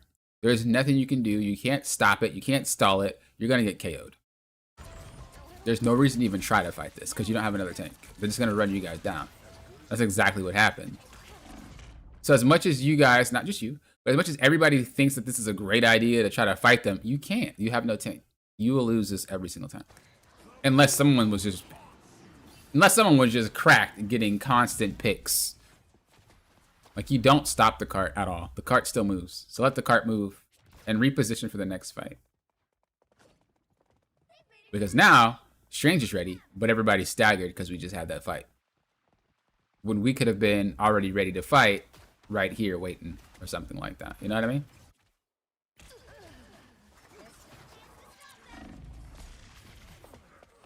Just getting too close. I think what we're doing is just being very antsy for the point. That's pretty much all it is. We're just being antsy for the point. I used to play like this too a long time ago. A very long time ago. But you have to discipline yourself. When it's a tank, you can kind of be a little bit more antsy. When you're playing a DPS, give or take. When you're playing support, you gotta let it go. You see, even now you're trying to make a play. Like, for what? You can't. Gotta let it go. Gotta let it go. There's nothing you can do. Reposition. Get ready for your team to fight the next fight, and you're chilling. That's all.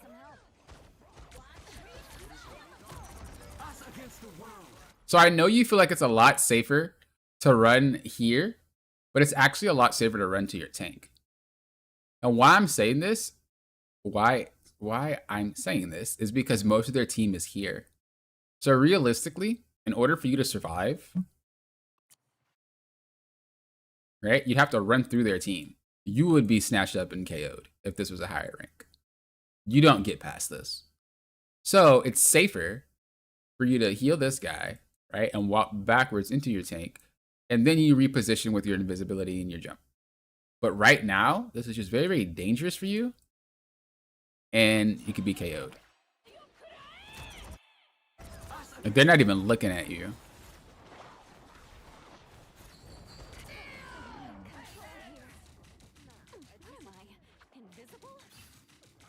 You should be fine.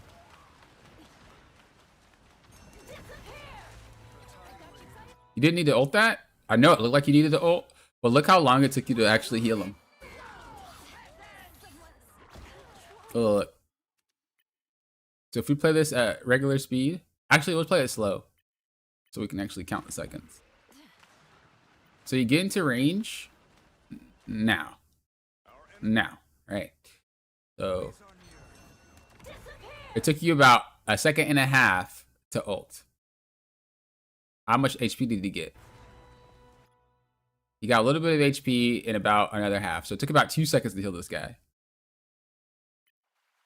You could get more than that. You can heal more than that by just giving him your shield and shooting him. And it would have been way faster because you would have done it instantly right now. Bam, shield, heal. So it might not seem like a lot, but the fact that you can save your ult for another part of the match is huge. This guy wasn't in any danger. And we know this because their team got KO'd, right? We've seen the timeline. So your Strange is fine. Just heal him up and you're chilling.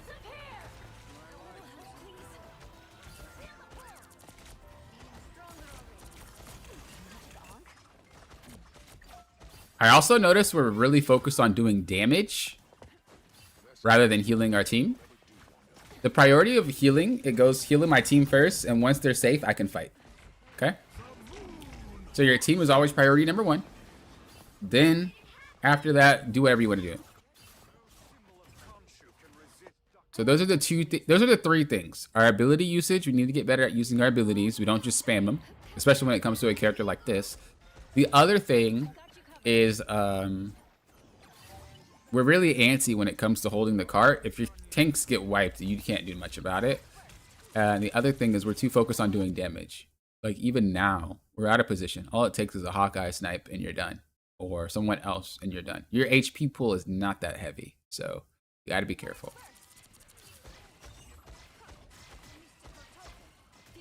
All right, focus on the pocket first. Okay? And as they approach and as they come up into your line of sight, like in this little area, then you can fire off your shots and hit the person that you're trying to fight. But what you're doing is you're walking out trying to fight. What this means is you have to walk back. Which means that if you get hurt, you have to turn around and walk back and you're really hurt and either Jeff is going to have to heal you or you're going to heal yourself. And then like the whole match just slowed down because of what you just did. We can keep the high up time if we just play to heal and then play to attack when they're in that vicinity that we can hit them from and we're safe. Pretty much what Jeff is doing.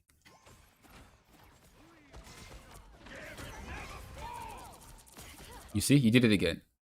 Like you're just going out there to blow everything and then you have to run away and retreat and that means you have no uptime on heals.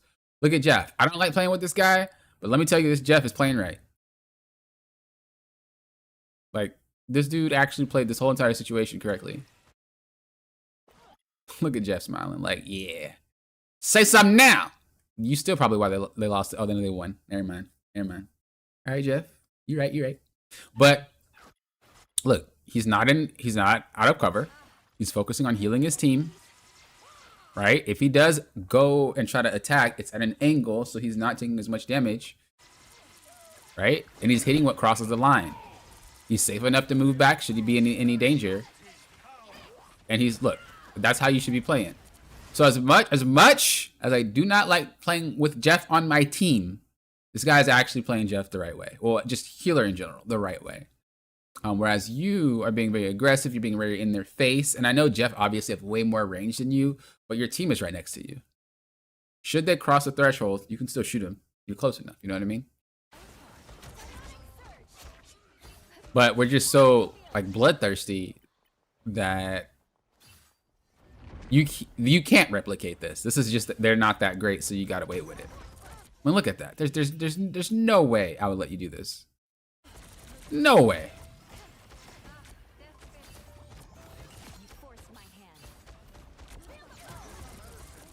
Like, look at that, you did it again. Bro, Moon Knight? This guy just doesn't one-shot you right now? Like, where did he even throw his Ankh, bro? He would have one-shot you. Like, these guys, you can't do this. You can't do. I'm only bringing it up because you're going to get to a rank where this is not allowed. And I want you to stop this now so that way you don't get punished so hard because you will be abused. You cannot do stuff like this. You're way too in the front. You're also wasting your double jump a little bit too much too. You didn't really need to ult. Anyone willing to help?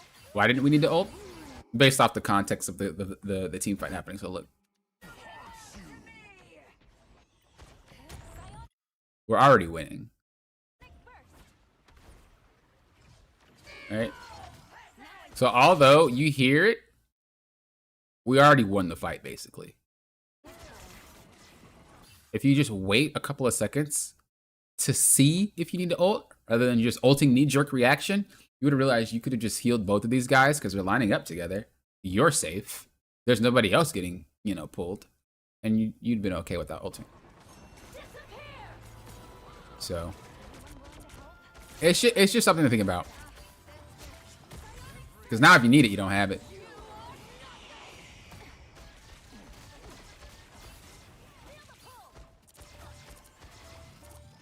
Bro, that Jeff is gaming. What?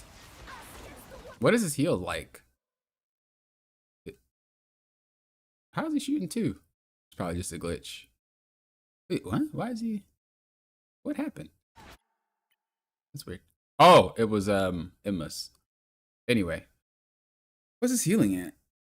Yeah, this dude's gaming. It's at 1200, almost 13. Yeah, I was gonna say that guy's like actually, he's doing it.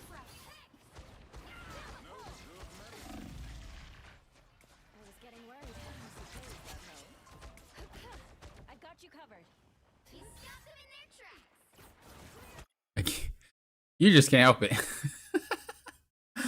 They have to come to you to win the match. Let them come to you and then just do it. That's going to be a hard habit for you to break. But I know you also aren't a strategist one trick. You play all the roles. But this is why I tell you guys not to do that. Because you can't learn everything at one time.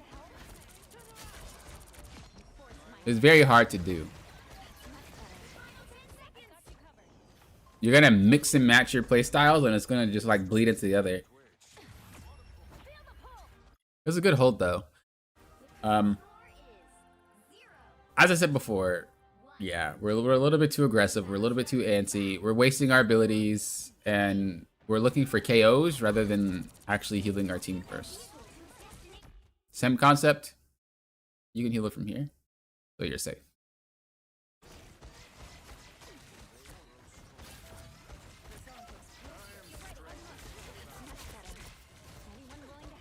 Is she disconnected? Yes, she is.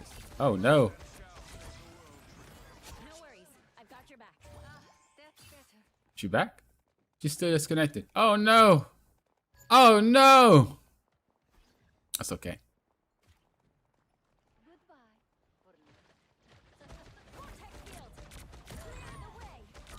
Okay, again, you're really, really close.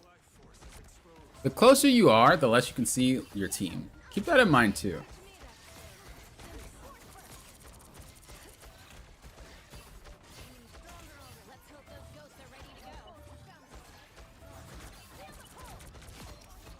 Okay, now your team's just running them down.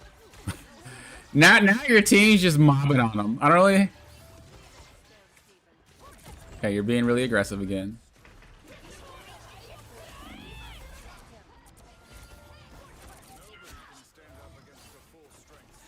Yeah, I mean, I'm pretty sure you watching this back, you're probably like, you got away with a lot more than you should have got away with. Because you're hyper aggressive, dude. Holy moly.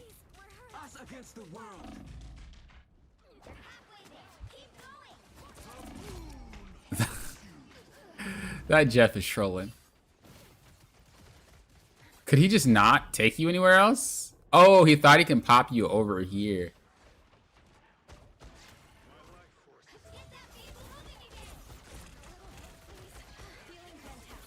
Okay, just regroup with your team first. Again, double jumping a little bit too much. Front lining a little bit too much. Like, you should have been KO'd like 3 times by now.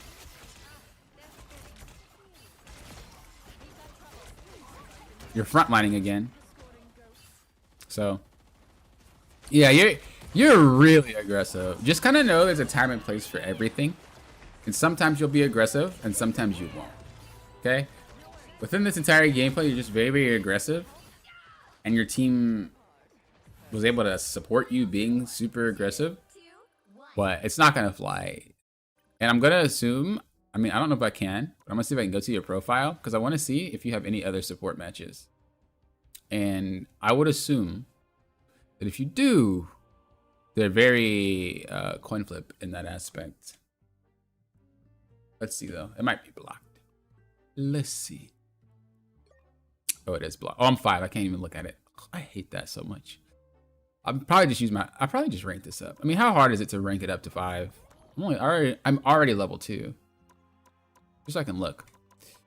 But yeah, it's just something to think about. It's something to think about. I think today was a great day. Is Gambit basically the final nexus of strategists, or am I just coping? It's a Venom secondary. I mean, what do you mean by that? I'm kicking off. I think Gambit's good, but Kicking off Rivals Day by coming to Earth. Hey, Rivals! This day is all about you and me, Galacta. no more than 2,400. That's a lot. Here between battles and connect with friends. You've earned it. A grand opening. I'm kicking off. No, I think he's good. But he's one of those characters that are only as good as you make them. You know what I mean? I'm going to be playing more this week, so look out for that. I don't know if I want to play him still or just go back to playing Tink. So we'll see with that as well. But yeah, that's pretty much the conclusion of our Heroes Huddle. Hope you guys enjoyed. You guys had any questions or concerns, let me know in the comments, or come to my Discord. We're always chatting and talking and helping each other out there. You guys could probably get your questions answered there. But for the most part, I hope you guys learned a lot. Today was a great day. I hope you guys had a great Thanksgiving. And I will see you guys next week. As always, if you guys are here, we do this every week. And if you want your replays reviewed, make sure you put your replay on my Discord in the free replay section. If you want coaching or anything like that, in the description box below, it's also there as well. Thank you guys for watching. Until next time, you know what I always say. Thank you guys for doing what? Hopping often. Well, often. Peace, peace. Late. Have a great rest of your weekend, guys. And I will catch you later.